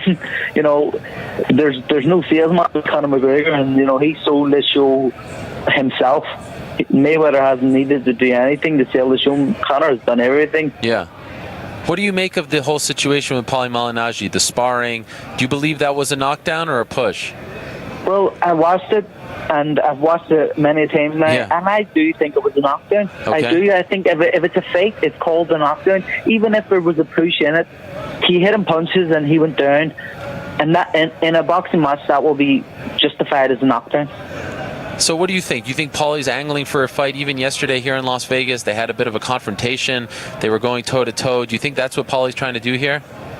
Yeah, 100%. I like Paulie. I've spoken to Paulie many times, and I have nothing against him, but I do feel that he's pushing a fight with himself and Conor. I seen the incident yesterday, and it was entertaining. It's kept Paulie relevant, and Conor kind of just looked like he took the higher ground and kind of became the daddy of the situation. Was there any talk, considering your relationship, considering who you are, considering your resume, of you being a part of this camp? Yeah, he said to me, well, he never said like he needed me or anything. He just says, if you want to come down and join in the camp, just let me know and come down. But I had to start my own camp, so I have a fight coming up here September 22nd, which is, for me, my own career is going to be more important, so I just had to focus on myself. Okay, so this wasn't something even at the beginning that you felt would be valuable to you to be a part of? Well, it would have been really, really, really valuable. It's just the timings of my fight. Okay. My own camp, it kind of clashed. But, to be part of the biggest sports event, I probably think, in history, definitely biggest boxing match in history, like media attention wise, and I'd say everything with the numbers that are going to come up. It would have been very good to be a part of. So if you didn't have your fight, you would have been a part of it? 100 million percent. You're in Los Angeles right now, right? Yep. Is that where you train these days? Yeah, I've based myself out here in LA. I'm training with Manny Robles and sparring world champions every single day. I think out here for boxing, I think Southern California is probably a hotbed for boxing at the minute, and all the great champions are coming here, and they're getting the best sparring and the best competition outside of fights in the gyms, and I think it's the smartest place for me to be at this part of my career. So Conor's team has been criticized for not bringing in any boxing trainers, boxing coaches. The corner is a cut man, John Kavanagh, Owen Roddy, and Artem Lobov. What do you make of this decision? Do you think that it would have been smart to bring in a traditional boxing coach? I think, for Conor, maybe not. What's worked so far, if it's not broke, don't fix it. And I think that's kind of the attitude he's kind of went for this fight. It could have been a big help. It could have been a help, or it could have been a hindrance. I'm not too sure, so I'm not really going to comment on that. Okay. And so it's interesting because in the boxing world, and I'm sure you hear this, like, what's so fascinating about this fight is everyone's mocking him. You hear from the Max Kellermans of the world saying he's not going to land a punch. You see guys like David Haye and Terrence Crawford making fun of his training. Everyone's mocking him, but yet in that team they're talking about 1 minute knockout. He's talking about one round. It's not going longer than that. Kavanagh's saying maybe 6 if he's lucky. I've never been a part of a situation where, all right, here we have a team that is so and when someone's BSing, when someone's saying something but they don't believe it. This team really believes it. I have no doubt. But then yet everyone in the boxing community is laughing at him. Don't you feel like that's strange that no one's giving him a chance in the boxing community? Yeah, I think the reason they're not giving him a chance is because not one person before has stepped in the ring and beat Floyd Mayweather, and I think if it was anybody else, they'll probably give him more of a chance. But at the same time, I feel that when they're mocking with his training techniques and what he's been doing, like he's not going in the shadow box. He's getting in, warming up his arms and loosening the shoulders. I understand what he was doing. I know people probably are making fun of it, but it's his method of how he warms up his body. So I wouldn't mock him on that. But we'll see come fighting how he's going to perform. Logic says that Floyd Mayweather is going to win, but it's a different animal. Conor McGregor is a different animal. He's defied logic so many times. Like against Aldo, against everybody who he's fought, he's became the double champ. If he says something he's going to do, he usually does it. So right now, the odds are kind of getting closer, but the deck is stacked against him. Clearly, he's doing something that a lot of people don't think he can get done. If you were his coach, what's the game plan? How do you actually beat Floyd Mayweather? How do you do it? The guy's never been knocked down, never been defeated as a pro. What, in your opinion, should be his game plan?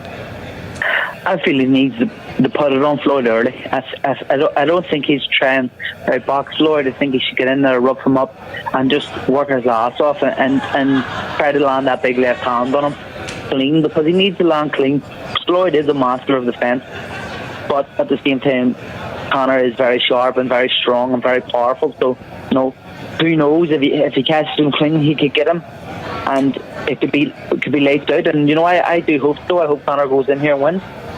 I'm sure you think, or at least you hope, that he's going to win. But what do you think? What's your prediction? What's the official Michael Conlon prediction? It's a hard one. I don't want to even put a thought out there negative, which I'm just going to say I want Conor McGregor to win. I don't want to put any negative thoughts out into the area. Okay, sorry, I lost you there for a second. Could you just repeat that? My headphone went out. Could you repeat that answer? I just says I don't want to step that lane and throw out some negative thoughts because coming into my head, from a logical point of view, you're going to say Floyd Mayweather is going to win, but Conor McGregor is different, and he can do things that people can't do when he says he's going to do something. I think it's the mental kind of I don't know what his mental attitude, how he goes in attack fights, and he beats opponents with his brain before he does anything. So, I'm not gonna make any predictions. I'm just gonna say I want Conor to win. Okay, fair enough. And do you think that this would be disastrous for boxing if Floyd loses? If he loses to a guy who's 0-0, who's never competed professionally in boxing, do you think that would be disastrous? No, not at all. Really? You don't think it hurts his legacy? I've been asked this question so many times. Yeah. Boxing continues. Boxing's bigger than one person. It's a sport, and anything can happen in this sport. It's not out of the question. If you can see it and you can imagine it, it can actually happen. So I feel that if it does happen, boxing takes. Well, Floyd Mayweather takes a blow. His ego takes a blow. Boxing probably takes an ego blow, but I don't think it ruins boxing. I think this event itself is huge for boxing, huge for MMA, huge for sport in general. It's got the general fans, the general people. Non-sporting fans are talking about this event, so I feel it's good for boxing and good for MMA. Fair enough. Where will you be watching it? I don't know. I may make the trip into Vegas. I'm not too sure, but if not, I'll watch it here. I'll watch it here with my fiance. Could you imagine if he actually pulls this off, or what it would mean for Ireland, right? What I mean, I feel like the world would explode. I'll be dancing around my living room, drinking pints of Guinness and doing anything Irish.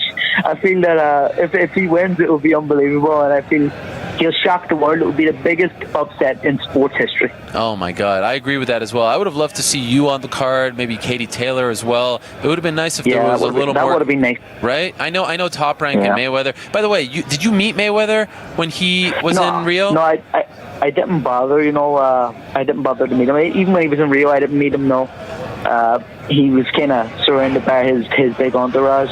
Okay, where do you consider him? Is he the greatest of all time in your opinion? I don't think he's the greatest of all time. I think he is the greatest of this generation. Okay.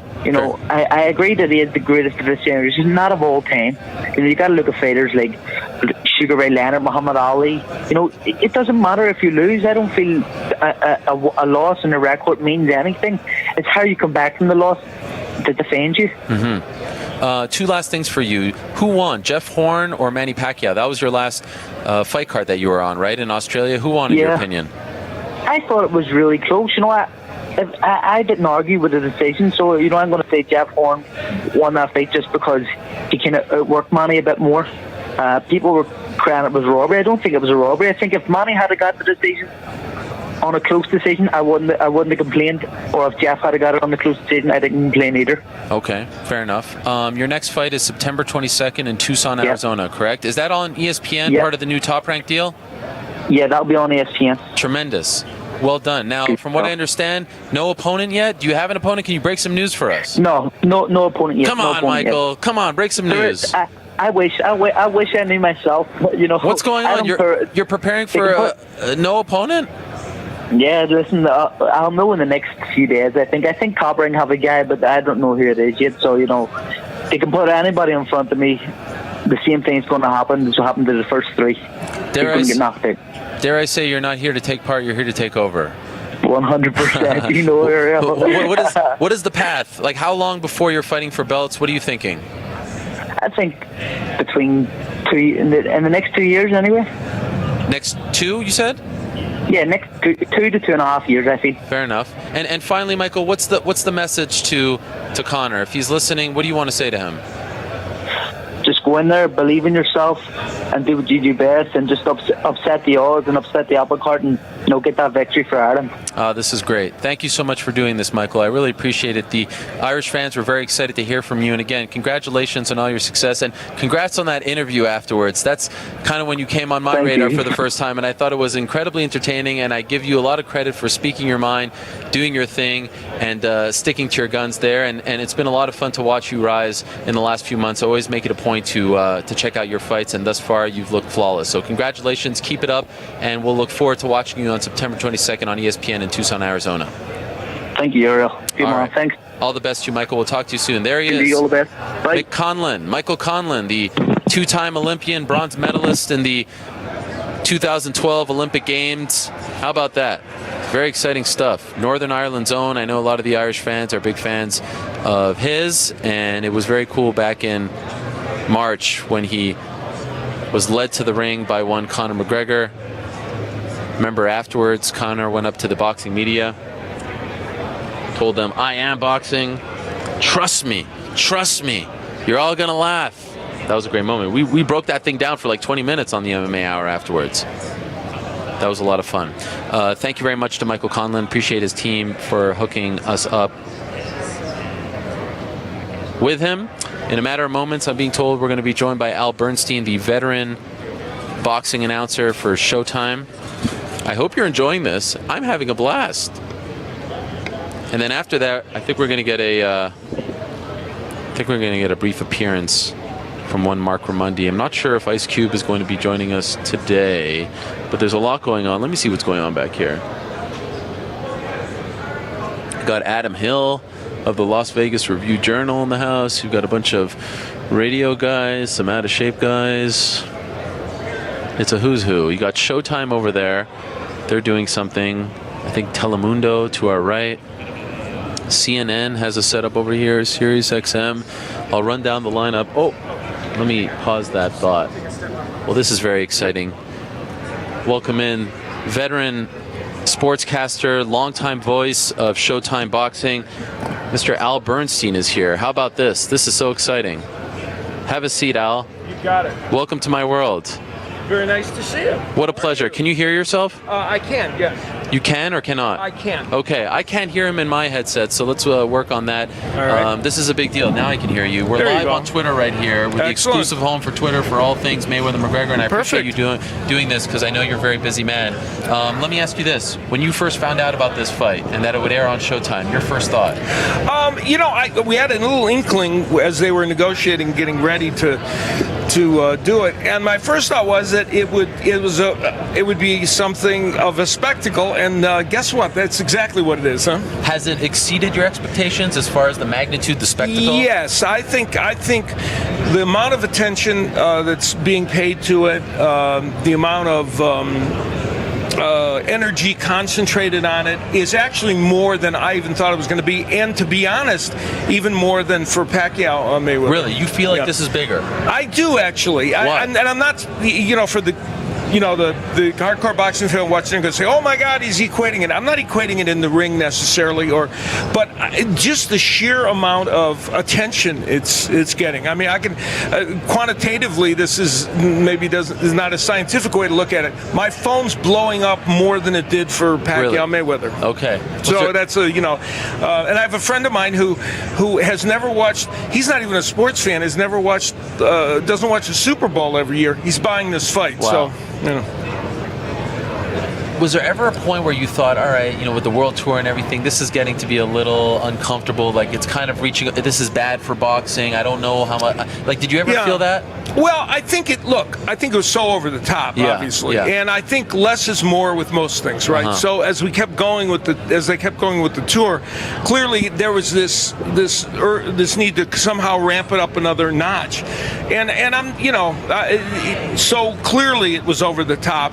But I think that, people kind of expected that from these two fighters. They especially expected it from Conor, who is known to be, shall we say it, flamboyant. Yes. Are you a fan of his? Like, did you know who he was? Did you go out of your way to watch him? I watch MMA. Yes. I remember you doing Elite XC, Show XC back in the day on Showtime. Yes, I have done about 6 or 7 MMA shows. Yep. Play-by-play, which I enjoyed thoroughly. So I watch MMA and I follow it. I'm not an expert like you guys, but I watch it, and so sure, I was keenly aware of him. The boxing community initially said this was a mockery. How could he go for 50-0 against a guy who's 0-0? What if he loses, things like that? Where do you fall in line as far as the matchmaking? Yeah, I see it as a one-off. So I'm not worried about the 50-0. I don't even consider this like, if you're going for a record, you don't fight a guy that's 0-0 if the record is the idea.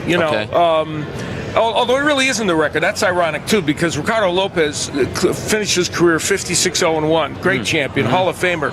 And that draw came after 49-0. So, but I think that this is a one-off. This is a specific event that you can look at on its own and decide whether you think it merits your attention or it doesn't merit your attention, and look at it that way. So I understand why people look at it and say, oh, boxing's had one of its best years in 2017. Yes. 2013 was great. This year has been almost as good. So my feeling is this doesn't diminish boxing. It doesn't diminish MMA. It doesn't do any of that. It's a one-off event. So let's say Floyd wins. Yeah. Do you not consider him 50-0? Do you consider him 49-0? I guess he's 50-0, but to me, I don't equate that as something that merits saying, oh my God, he broke a record, he's 50-0. No, because he's fighting a guy that has never had a professional fight. So I don't see it that way. It doesn't diminish what he did, and I'm not saying it's not an achievement. Do you subscribe to the notion that if Floyd loses, this is disastrous for boxing? How could he lose, arguably the greatest fighter of our generation, to a guy who's 0-0? Well, here's the thing. There's two things about this. I don't know if it's disastrous for boxing, though I believe that if he should lose, if McGregor's able to pull off a miracle, I do believe it's very much like when Bobby Riggs beat Margaret Court. Okay. And then Billie Jean King had to come back and win for the honor of women's tennis. Yes. That will be exactly the way it is for this. Now, one of the caveats to this, and I'm not making an excuse, but I'm just saying, Floyd Mayweather is pound for pound, the best fighter of the last couple of decades in the sport of boxing. But he is coming here off the longest layoff of his career at age 40. Yeah. So he's not an active participant in boxing as he was. Still, however, if he should lose to Conor McGregor, it would be certainly a blow. In general, I think it would be one of those things. It's like the reason the Margaret Court analogy is perfect is nobody expected, there wasn't that big a hoopla, nobody expected Bobby Riggs to beat Margaret Court, and by all rights he shouldn't have. But something that day made her just freeze at all his antics, and he won the match. But you don't, there has been a conscious effort, and I talked to your boss Stephan Espinosa today about it, also Floyd earlier today, conscious effort to not show any training footage, him eating Burger King, him going out roller skating. I think they want the people to think that he's not taking this seriously. Floyd is taking this seriously, right? Oh, I think he's training like a madman. Yeah, listen, Floyd Mayweather is a perfectionist. And one thing you can say about Floyd Mayweather, even though, he's had his moments in life where maybe he didn't comport himself as well as everyone would like, the fact of the matter is he has been... he's meticulous about the way he prepares and what he does in boxing. So I doubt very much if he would take this lesson seriously. So to play off your analogy earlier, is Paulie Malignaggi Billie Jean King? No, I don't. That's an interesting comparison now that I think about it. He comes in and saves the day. I don't know if it would be him, but somebody would have to come in and save the day. I'm dying to ask you about this. Paulie is your partner. Correct. He is our cohort on the broadcast. However, he has very much been a part of this story. In fact, I think that he is doing more promotion, better promotion than Floyd himself. As recently as yesterday. Did you see the clip yesterday? I did actually see the clip, What do you make of this? Well, I haven't talked to Paulie since our last fight was when we did Adrian Broner and Mikey Garcia. Very good fight. Yes. And I haven't talked to Paulie at all since all of the most recent stuff began. So I don't, I don't have any new Would you prefer that he didn't get so involved? I will take the Fifth Amendment on that. How's that? Let's pretend for a second that I am that you are on the Intel committee. Okay. And I am what's the line Donald of thinking? Trump Jr. What's the line of thinking? Way to go political on this. Yeah, that was good. What's the why do you not want to talk about it? Just is it too sensitive? No, not too sensitive. It's just been, it's obviously been part of it. It kind of goes hand in hand with the whole this promotion because it's so unorthodox, right? Yeah. And it's very rare that somebody that's going to be on broadcast would spar with somebody. And I think it took a couple of weird turns, and I don't know all the details about it. Knockdown or push down? Pardon? Was it a knockdown or a push down? You've seen the footage. I saw the video. You could go either way on it. Yeah. I think, but clearly McGregor had some good moments there. Whether those good moments were spread over 12 rounds, and Paulie made the point that, he came in late and they sparred 12 rounds. Normally, I think one of the things is he probably shouldn't have sparred 12 rounds because if you're not ready, you can't. He thinks he was being set up. Yeah, well, Yeah, I don't. That it was more of a fight than a spar. You know what? I don't know the details of Fair that, enough. so I can't speak. Can I ask you about this? What do you make of the Nevada Athletic Commission's decision to allow them to wear 8-ounce gloves in a 154-pound fight? Well, the group of the ring physicians has they went against it. Yes, they have criticized them for it. Part of the thing is that 8-ounce gloves, of course, are worn up to 148. Yep. And Floyd Mayweather has worn 8-ounce gloves most of his career. And McGregor, of course, has fought with 4-ounce gloves. So their theory was that even though they're fighting at a very slightly higher weight, this would still be within safety bounds. I don't think it has that big an impact on the fight. You don't? I just don't, because I know people are saying it could help McGregor because at least they're not 10-ounce gloves. And I guess to that extent it would. But Mayweather's very comfortable with those 8-ounce gloves. What's the game plan to beat Mayweather, in your opinion? What would you tell Conor? What does he need to do? Yeah, it's a little tricky because Conor McGregor, as you well know, the people that have done well against Floyd Mayweather, Marcos Maidana, Jose Luis Castillo, are boxers who are very good at an aggressive style. I thought the first fight with Maidana, in my opinion, was a draw. Maidana did very well, getting inside, crowding him, throwing a lot of punches, working the body. That's not really who Conor McGregor is as a stand-up fighter in MMA, correct? Right. He likes to counterpunch. He likes standing outside. Yep. He's more of a boxer type. But he's going to be the bigger man. You know, he's fought at 154 pounds, really 155 in MMA, 10 times. Mayweather's only fought at 154 twice.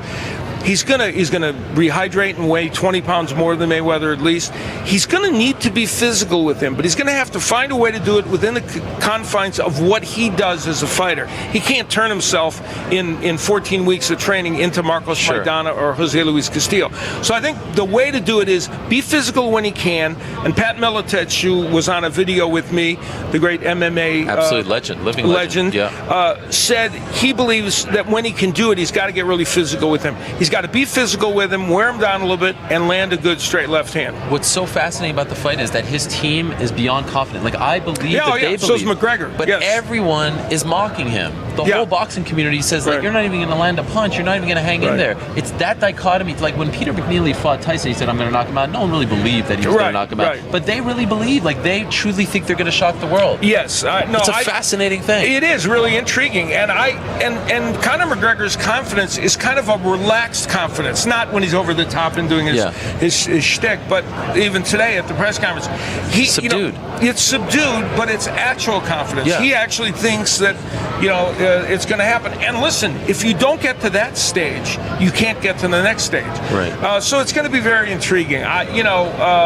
Mayweather is.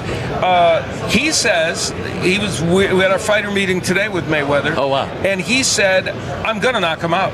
He says this fight's not going the distance. He says he's going forward. You believe him? No, I don't believe he's going forward. But I think he believes he's going to knock him out. Okay. I think not at the beginning of the fight, because I think Floyd Mayweather is kind of like the Borg on Star Trek. I don't know if you remember that, where they would you could shoot them with the rays, and at the beginning you could kill them, but then after about 5 times, they adapted and you can't do anything to him. He is the Borg. He cannot. After 3 rounds, you can't do anything to Mayweather. So I think that he's going to try and do what he's always done.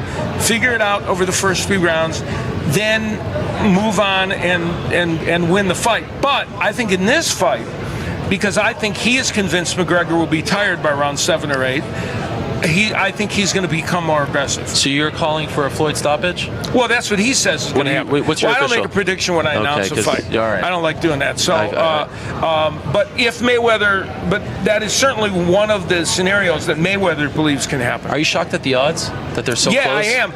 At the beginning, but I think the reason for that, and I'm not a gaming expert by any stretch, the reason for it is that when the odds first started, of course, a lot of money came in on McGregor because they were so high, and then they bet it down at the end of the day. I think smart money will come in on Mayweather closer to it. 2 last things for you, and this has been great. Thank you so much for the time. No for problem. you, being a part of such an event like this, the next couple days, what's it like? It's a zoo. It's a zoo. You get nervous? No, not really, because not for this. Okay. I mean, I do a lot of musical performing. That I get nervous for. Okay. But I think that for us, we're now into the part of the week where it's just very intense preparation. When I leave you here, we got 2 production meetings, one for the weigh-in show and one for our regular show. And tomorrow we'll interview all the undercard fighters. Okay. We'll get back. We'll have another production meeting. Then we'll do all our preparation. Finalizing all our notes and everything. So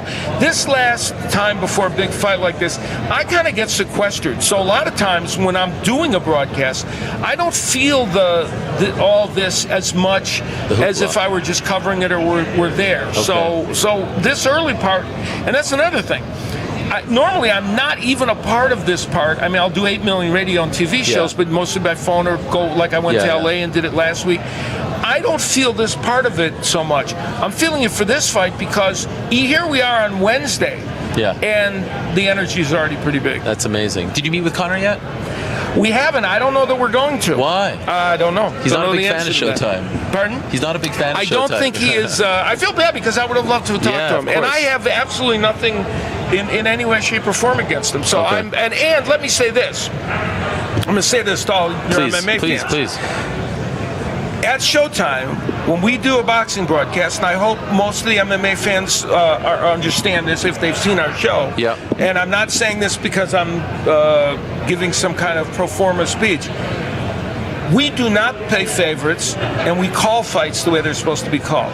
And that's the way this one will be called. So there is no matter what, even if there's animosity flowing somewhere, that means nothing to me. Appreciate that. And let me say, from Paulie's standpoint, he had issues with Adrian Broner when they fought. He's done several Adrian Broner fights since then, and I think been very fair. So, I can only speak for me, and I can only speak for the way Showtime does boxing. We do not look at a fight from one vantage point or Appreciate another. that. Favorite fight you ever called? Jose Luis Castillo and Diego Corrales. Wow, yeah. And a close second was Marvin Hagler and Tommy Hearns, which fighter? I did when I was 10 years old. Yeah, of course. right. That's right. Favorite fighter? My nose growing. Favorite fight? Castillo and Corrales. Favorite fighter? Oh, fighter. Sugar Ray Robinson from way, way, way back when I was a youngster. I watched him. Favorite non-boxing event you ever called? Okay. I announced. Let's see. I did a lot of college basketball for ESPN during that period. And I'm trying to think of a specific game. I can't think of a specific one, but college basketball you like? I enjoyed doing it a lot. Bucket list event that you'd like to call before it's all said and done? Golly. What's one event that you'd say, you know what, that I would love to be there? I would like to be a part of the broadcast of the Kentucky Derby. I think that would be a wild. I've never even been to the Kentucky Derby. You're a big horse racing fan? I'm a horseman. I ride horses. Okay. I've been involved with horses all my life, and so I love that. But I've never been to the Kentucky Derby. All right. I hope you get it. Do you have clout? Can you arrange that? No.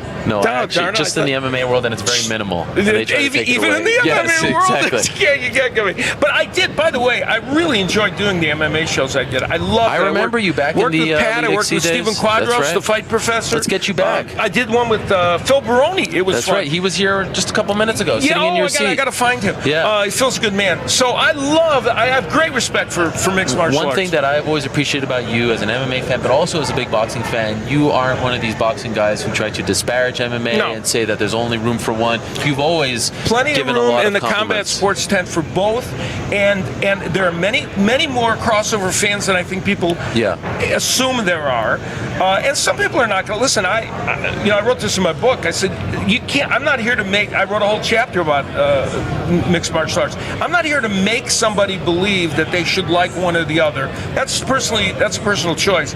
But don't denigrate the other if you just for the sake of it. But isn't this fun? The two worlds coming together. I think it's great. This is great. I think it's intriguing. I once know in a lifetime. Some people are distressed, but you know what? Right. Once in a lifetime. It's a one-off event that is kind of fascinating, and the only reason we're here is because these two larger-than-life personalities are able to make it happen. And what I say is, there's a lot of things that you could be upset about in this world today. Right. This is not one of them. Let your hair down, enjoy it, have that's some a fun. very good comment, because there are plenty of other things in life that are difficult. What an honor this is. All right, very Thank nice you so to much, talk Al. to you. Best of luck to you on Saturday. All really right, take appreciate care. the time. There he is, Al Bernstein of Showtime Sports. He'll be on the call alongside Mauro Ranallo and Paulie Malignaggi.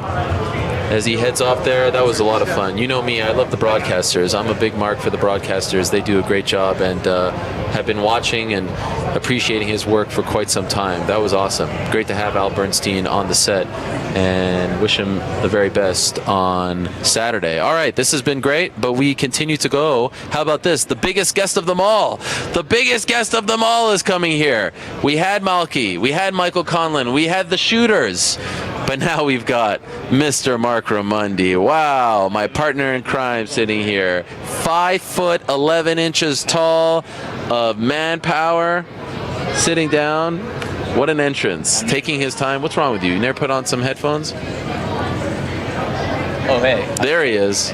There he is. You know, one thing that we've been doing on the show, like, we're so close to each other. Let's space it out a bit there. Yeah. Let's space it out. There's another third chair over here. Yeah, maybe we get rid of that chair. Mark, this has been fun. Yeah. We've talked to a lot of people today, but I think I'm most excited to talk to you. I'm going to keep my shirt on. Is that okay? Yes. Did you see that? That was great. How could I not? Mark, I don't know if you know this, but we're live on Twitter right here. Yeah. See that? Yeah, scooch over. Mark, look how much space you got over there. Scooch. This is great. Was Bernstein that close to you? Yeah, he was close, but I think he really liked me. It's possible. I'm just looking around to see if there's any bigger guests that we could get. I'm just kidding, Mark. Come on, lighten up. Bigger in terms of height, or no, in terms of stature. Name, value. So Ice Cube not coming, right, Adam? What the audacity? Where's Kenyon Martin? Left? We got plenty more to come. Let me run down for everyone what's to come the next couple days. This is good that you're here, because tomorrow at 1 p.m. Eastern Time, Marc Raimondi, Luke Thomas, and Chuck Minanal, the man of the hat, and myself, of course, we'll be doing the MMA Beat live from this very set. We have another backdrop, so I won't say the MMA Hour, I'll say the MMA Beat. And then we're back in prime time at 6 p.m. Eastern until around 8 p.m. Eastern, doing another show of the MMA Hour, then back on Friday, 1 p.m. Eastern for the last on-the-road episode of the MMA Hour. So how has your day gone, Mark? We talked yesterday about day one. How has day two gone? Well, Jon Jones didn't test positive for anything today, as far as we know. Yes. Although if I check my phone, that could change. Don't joke about that. That was a good interview with Malki earlier. Thank you. Listening in. Thank you. It's just a crazy story. I was saying the exact same thing that he was saying about. Put the mic a little closer. There you go. About the drug tests early in July. Jones passed those. I think it was July 6th and 7th. Passed those tests, and then 3 weeks later, the drug test that he knew was coming. I mean, the fight night test, the in-competition test, is a given. That always happens. So you know that you're going to get tested that day. Yeah. And that's the one that he failed. It's a strange thing. It's really a strange thing. Yeah. I saw my friend Jedi Goodman saying to me, like, "Oh, innocent until proven guilty." You get what I'm saying. I'm saying don't rake the guy over the coals. Let's just see. Let's just see. And they seem confident. You heard it in his voice, and you expect nothing less.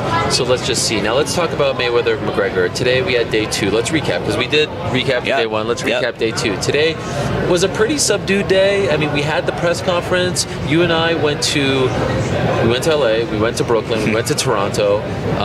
We've essentially been on every step of this journey. And today was the one that sort of lacked the most amount of energy, maybe because there weren't any fans in attendance. What did you make of the press conference? Yeah, for sure. There wasn't a lot of energy in the room. It's a big theater. If any UFC fans have come out to fights in Las Vegas, they use that theater for some of the bigger fights. Like, for instance, the Jon Jones Daniel Cormier last year before UFC 200. That's right. That was in that same room, but fans were there. Fans were there. It seats probably 1,000 plus fans. It's a really big theater. So to have that theater and then not allow fans in, have it just be media, and the media is not clapping. The media is not cheering when Conor McGregor says something, audacious. They're just taking it in. Yeah. So I think that especially Conor, because he's used to it with UFC press conferences, he feeds off that crowd. He if the crowd is on his side, and even if it's not, he feeds off it, and he uses that to fuel him. And it was just the energy was dead. It was very much a formal press conference just for the press. No back and forth. Nothing. No fireworks. Nothing. I'll tell you what my favorite part was. Two favorite parts.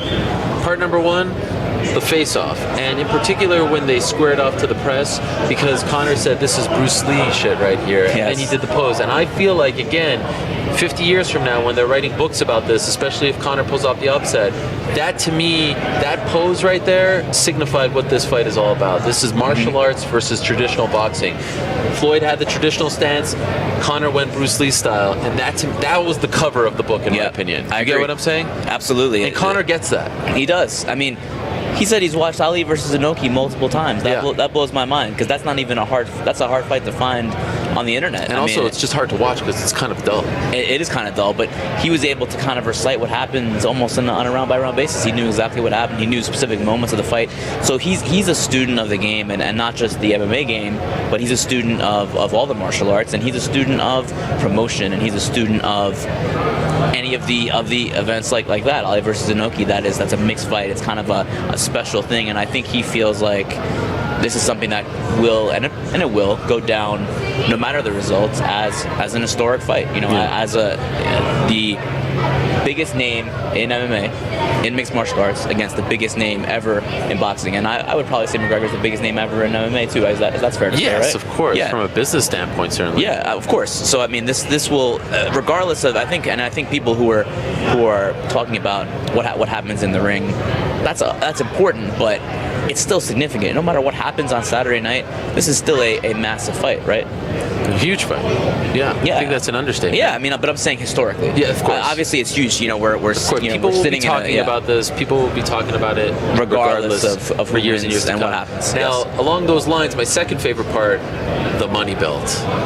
The WBC president comes out and says it's the money belt that's on the line, and there's 3,600 diamonds and sapphires and blah, blah, blah. What do you make of this? Is this just does this just add to the spectacle? Is this a little too much that there's an actual belt made by a WBC? Like, they're an actual sanctioning body. I'm so glad you asked me this, because just before I came up here, I was on the phone with Mauricio Suleiman, the man from WBC. Wow. You didn't know this. I didn't even know that. That's how we vibe. All this traveling together the last few months, man. It's like, okay, so you got him on the phone. I did. And what did you ask him? What I really wanted to know was how much that thing cost. Okay, but he did not deliver. Alligator? How many alligators died for that? I don't know how many alligators.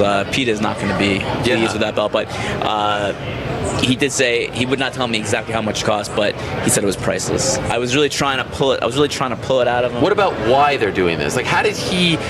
I was talking to someone, I won't say who it was off the record, said this guy, WBC president, Jose Luis Suleiman, right? Mauricio Suleiman. Always finds a way to sort of nudge his way into the story. Like, we didn't know the WBC was a part of this. How did they get involved in this? Well, apparently they, according to him, and we don't follow boxing like we do MMA, of course, they did belts for the Canelo fight, special belts, and the Pacquiao fight as well. I guess it was a gold belt for Pacquiao, so now they've upped it to the money belt, which is just diamonds and sapphires and alligator leather. This is just a completely over-the-top belt for an over-the-top fight. So, I think it's just them. It's good PR, but it probably costs a lot. I'm sure that costs a lot of money. Yeah. But it gets them right there on stage, and he gets to stand there with that ridiculous-looking belt and gets PR for it. So it didn't bother you? It doesn't bother you that it's a part of it? Bothered me. What are we talking about here? It's a crazy fight. It's a different type of fight. I think any kind of weird, different, unique stuff is good, and I think that fits along with it. It's being guarded, by the way, in a vault somewhere. He wouldn't see. He said, I asked him where. I'm like, where is this being guarded? Where is this being secured until fight night? I love it. And he said, yes. If I told you, I'd have to disappear you. Oh my gosh. That's verbatim. Wow. That's how verbatim. About that? Yeah. I'm still here, so I didn't find out the answer to that. Biggest event you've ever covered in your career? Because you've covered non-combat sports, worked for the New York Post, etc. Sure. What was the biggest event prior to this that you ever covered? Oh man, that's tough. I've covered NCAA tournaments like Elite Eight. That's pretty big. I've covered some NFL playoff games deep in the NFC conference games. Nothing compares to this, though, right? No, I have covered the World Series. Okay, I've covered the World Series. Does that compare to this in terms of amount of media? It's very reminiscent. I've also covered the U.S. Open. This reminds me a lot of the U.S. Open, where tennis or golf? Tennis. Okay. Tennis in Queens, my yes, hometown. Of course, Flushing Meadows. Yeah.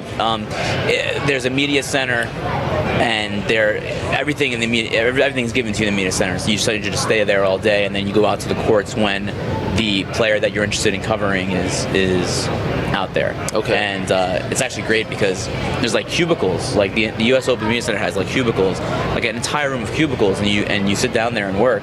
And there's a TV in every cubicle, and you can watch every court in the USTA National Tennis Center. Wow. From that cubicle, so you don't have to. You can just sit there all day, and you can go to the media center, grab some food. There's really good food. Cookies and hot dogs. Decent food. Then they have even like beer and alcohol. They have a bar in there too. Do they have fresh brewed coffee like they have here? They did, and I've been using, like I said, I've been using that coffee bar. Yes, quite a bit. I have said that this has been one of the highlights of my career covering Without this a doubt. every step, and just sort of early on us saying we had that conversation. Let's just try to do as much as possible. Let's try to go to every single thing. And again, we missed one, the London one, but I must say it was physically impossible because yes, Esther was there, but she had to miss the Brooklyn presser. So I kind of feel like we equal out there, right? I think so, but she was technically in Brooklyn, she was at the Brooklyn thing, but she had to leave before the whole thing really went off on stage. But I do think that we get an A for effort. We did the best we could. We could have done a private jet though. Yeah, we could have. We looked into it for a second in Toronto. We did. Remember? We thought about it, but let's be honest. It was a little. How much was it again?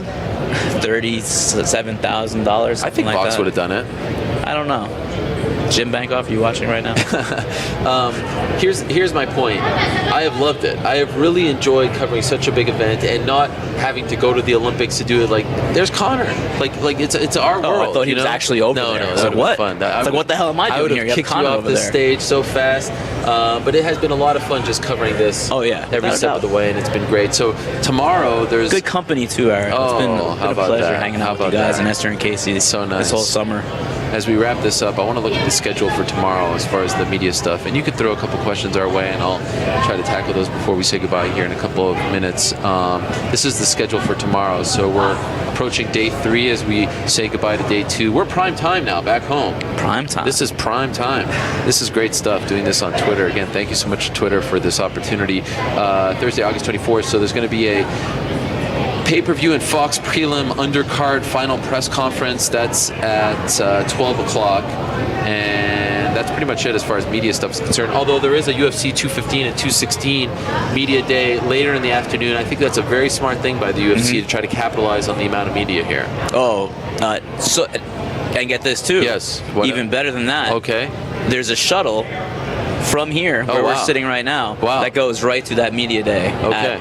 I forget what time, but they're being very smart about it. They're servicing the media. They're gonna send a shuttle right here and send it right to the UFC, the new campus. Institute. The Institute. Some people. So we have a question here from Lil Mariachi. What's the fan representation like? More Mayweather fans or more McGregor fans? It's kind of hard. I don't see a lot. Not a lot of Irish fans so far. Right? I haven't seen a lot of Irish fans, but. Okay, so yesterday was the outdoor deal where we were all melting in the 99-degree heat, and fans came out for that. But you can understand why there wasn't a huge windfall of fans for that, right? Because who wants to? I mean, even if you're a big Conor or Floyd fan, that's a tough ass to sit in the sun for 3 hours in a Vegas heat in August. And then today it wasn't open to the public, right? Right. So we really haven't been able to gauge yet. Weigh-ins is always the day, and I mean, I feel like as Conor's career has gone on in Vegas, the Irish fans have been arriving a little bit late. It's expensive, and it's a hard ass. There's not even a direct flight from Dublin to Las Vegas, so it's a hard ass to have them out here on a Tuesday. People do have jobs. They have to do their thing, but I do believe they will be here by weigh-in day on Friday. Yes, I hope so, at least by the actual live weigh-ins. By the way, there's a question here. What do you think about Paulie Malignaggi? He should not be calling the fight. He is still talking about Conor and can't stop. I think he's like a crazy ex-girlfriend. But honestly, do you think they should pull him off the broadcast? Has he crossed the line? No. What? Okay. No, why? All right. Again, what are we talking about here? This is a different type of fight. This is not the standard. This fight breaks all the rules, right? Yeah. It's entertainment. Yeah. And having Paulie on the broadcast is part of the entertainment. Some people were tweeting at us after our reaction video yesterday, saying that I don't want to say what they were saying about how we feel about Paulie Malignaggi, but we're on the internet. Look, this is a family show. Okay, at least I was led to believe that. Yeah. I mean, I don't understand why people are so upset about this. It's become part of the promotion. You think Conor McGregor's really upset that Paulie Malignaggi has helped him promote a fight where he's bound to make over $100 million? No, of course not. It's all part of it. So there's no reason to be upset with Paulie Malignaggi. Listen, he's trying to get a fight. They're gonna fight. Man, St. trying to get a Patty's fight. Can't begrudge that. That guy's trying to make $50 million of his own. Synchronic Sync 1 asks, will Bruce Buffer be a part of AMAC? No, he will not. Jimmy Lennon Jr., we found out yesterday that Demi Lovato will be singing the American national anthem, but what about the Irish? What about the Irish national anthem? I'd like to know. Sinead? Is Sinead available? That'd be great. It's actually a sad story. You heard there's a report that she's living in a motel in New Jersey. I did not hear that. That's sad. Yeah, a couple weeks ago that came out. Just a couple more. I'm sorry to hear that. Who is Notorious MMA's major sponsor? This is from Joseph Catella. Well, he just came out with a great spot, Beats by Dre, today. Did you see this? I did see that. Really well done. Very well done. His Smile is another one that he had, the toothpaste company. People were giving him crap about I thought it was that. great. I thought it was funny. That's safe. I thought he kind of did that with a twinkle in his eye, like, look how silly this is that I'm getting paid to do this. But this is awesome. No? Joe Namath posed in pantyhose. Like, what are we? Come on. I don't recall that.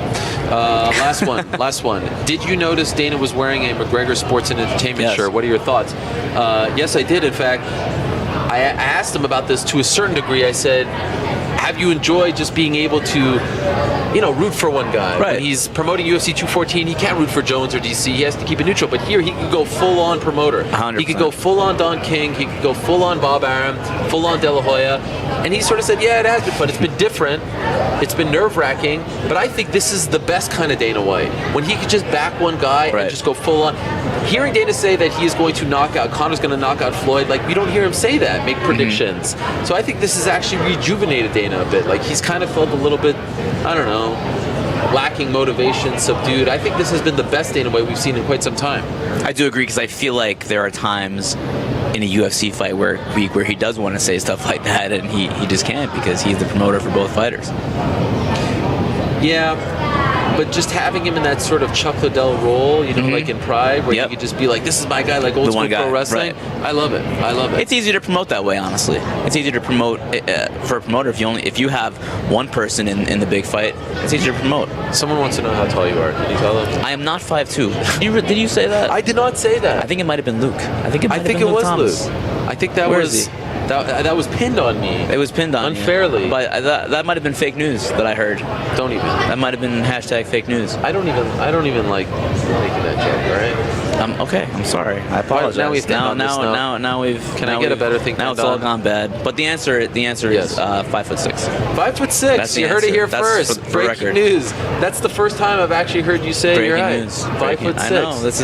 It's a big week. It's a big week here. Okay. Last one to end on a better note. What does McGregor do after this? Win, lose, or draw? What do you predict he does? Paulie Malignaggi, St. Patrick's Day. Get out of here. 2018 boxing match, Madison Square Garden. Paulie's pushing for Barclays. He's pushing. Well, he's from Brooklyn, but you got to do that at the Garden, right? All right. You got to do that at the Garden. I think so. Yeah, for St. Patrick's Day, because if you know anything about St. Patrick's Day in Manhattan, in New York, it's bananas. It's just craziness. Many a St. Patrick's Day night I spent out in New York. In the old days. Tell us more. In the old days. Please tell us more. Maybe tomorrow. As most people who watch the show know, I like to go 5-6 hours, so it's kind of weird for me to be going 2 hours, and I feel like I want to go more. I got more in me, Mark. This is exciting. Get excited. I'm tired. This is just day one. What are you tired about? Coffee. Adam threw away my coffee. Adam saying no mas. He threw away my coffee. Why? I don't know. I'm not sure. I'm not sure what's going on over here. I've had a blast. Okay, my music, Rob. All right, let's do it. This has been so much fun. Thanks for doing it, my man. I appreciate it. You're back tomorrow, I should say, not next week. I'm used to doing a show a week. I'm not used to this. Next week. I'm just what? kidding. Come on with that. I'm excited. I got many more hours left in me. So again, MMA Beat, 1 p.m. Eastern Time. MMA Hour, 6 p.m. Eastern Time. There's Mark. Look how happy he looks. That is just great. This has been a blast. I appreciate everyone who's tuned in. I appreciate all our guests that we've had today. Malki Kawa, thank you so much for the time. Phil Baroni and Stephan Bonnar, I thought that we were going to get kicked off the air. I thought that this was it. I thought that we were done. What is the terms of service for Twitter? I think they might have broken every single one. Thank God we got him out when we did. Thank you very much to Michael Conlon, and thank you very much to Al Bernstein. Tomorrow, it's another slate of guests. We'll announce those on our respective Twitter feeds. Again, thank you very much to Twitter for the platform. Hope you've enjoyed the show, and thank you very much to our crew, both here in Las Vegas and back home in New York. Scott, Rob, Paige, and of course my main man, Adam. Thank you very much to Marc Raimondi over here and everyone back home for sending in your questions and comments. We're only 2 days in, my friends. We got plenty more to come. Way more to talk about, way more to break down, more questions to be asked, more time to spend with all of you. MMAfighting.twitter.com. Look at all these other shows. They're not going 2 hours straight. They're not streaming to the world like all of you. This is the only place where you can watch exclusive coverage of Mayweather McGregor leading up to the fight. Then after the fight, we've, I think, have come to establish ourselves as one of the leaders. We're doing that again, once again, right? 100%. Yes, I'm getting excited here. You are so psyched right now. Even Casey's here. This is incredible.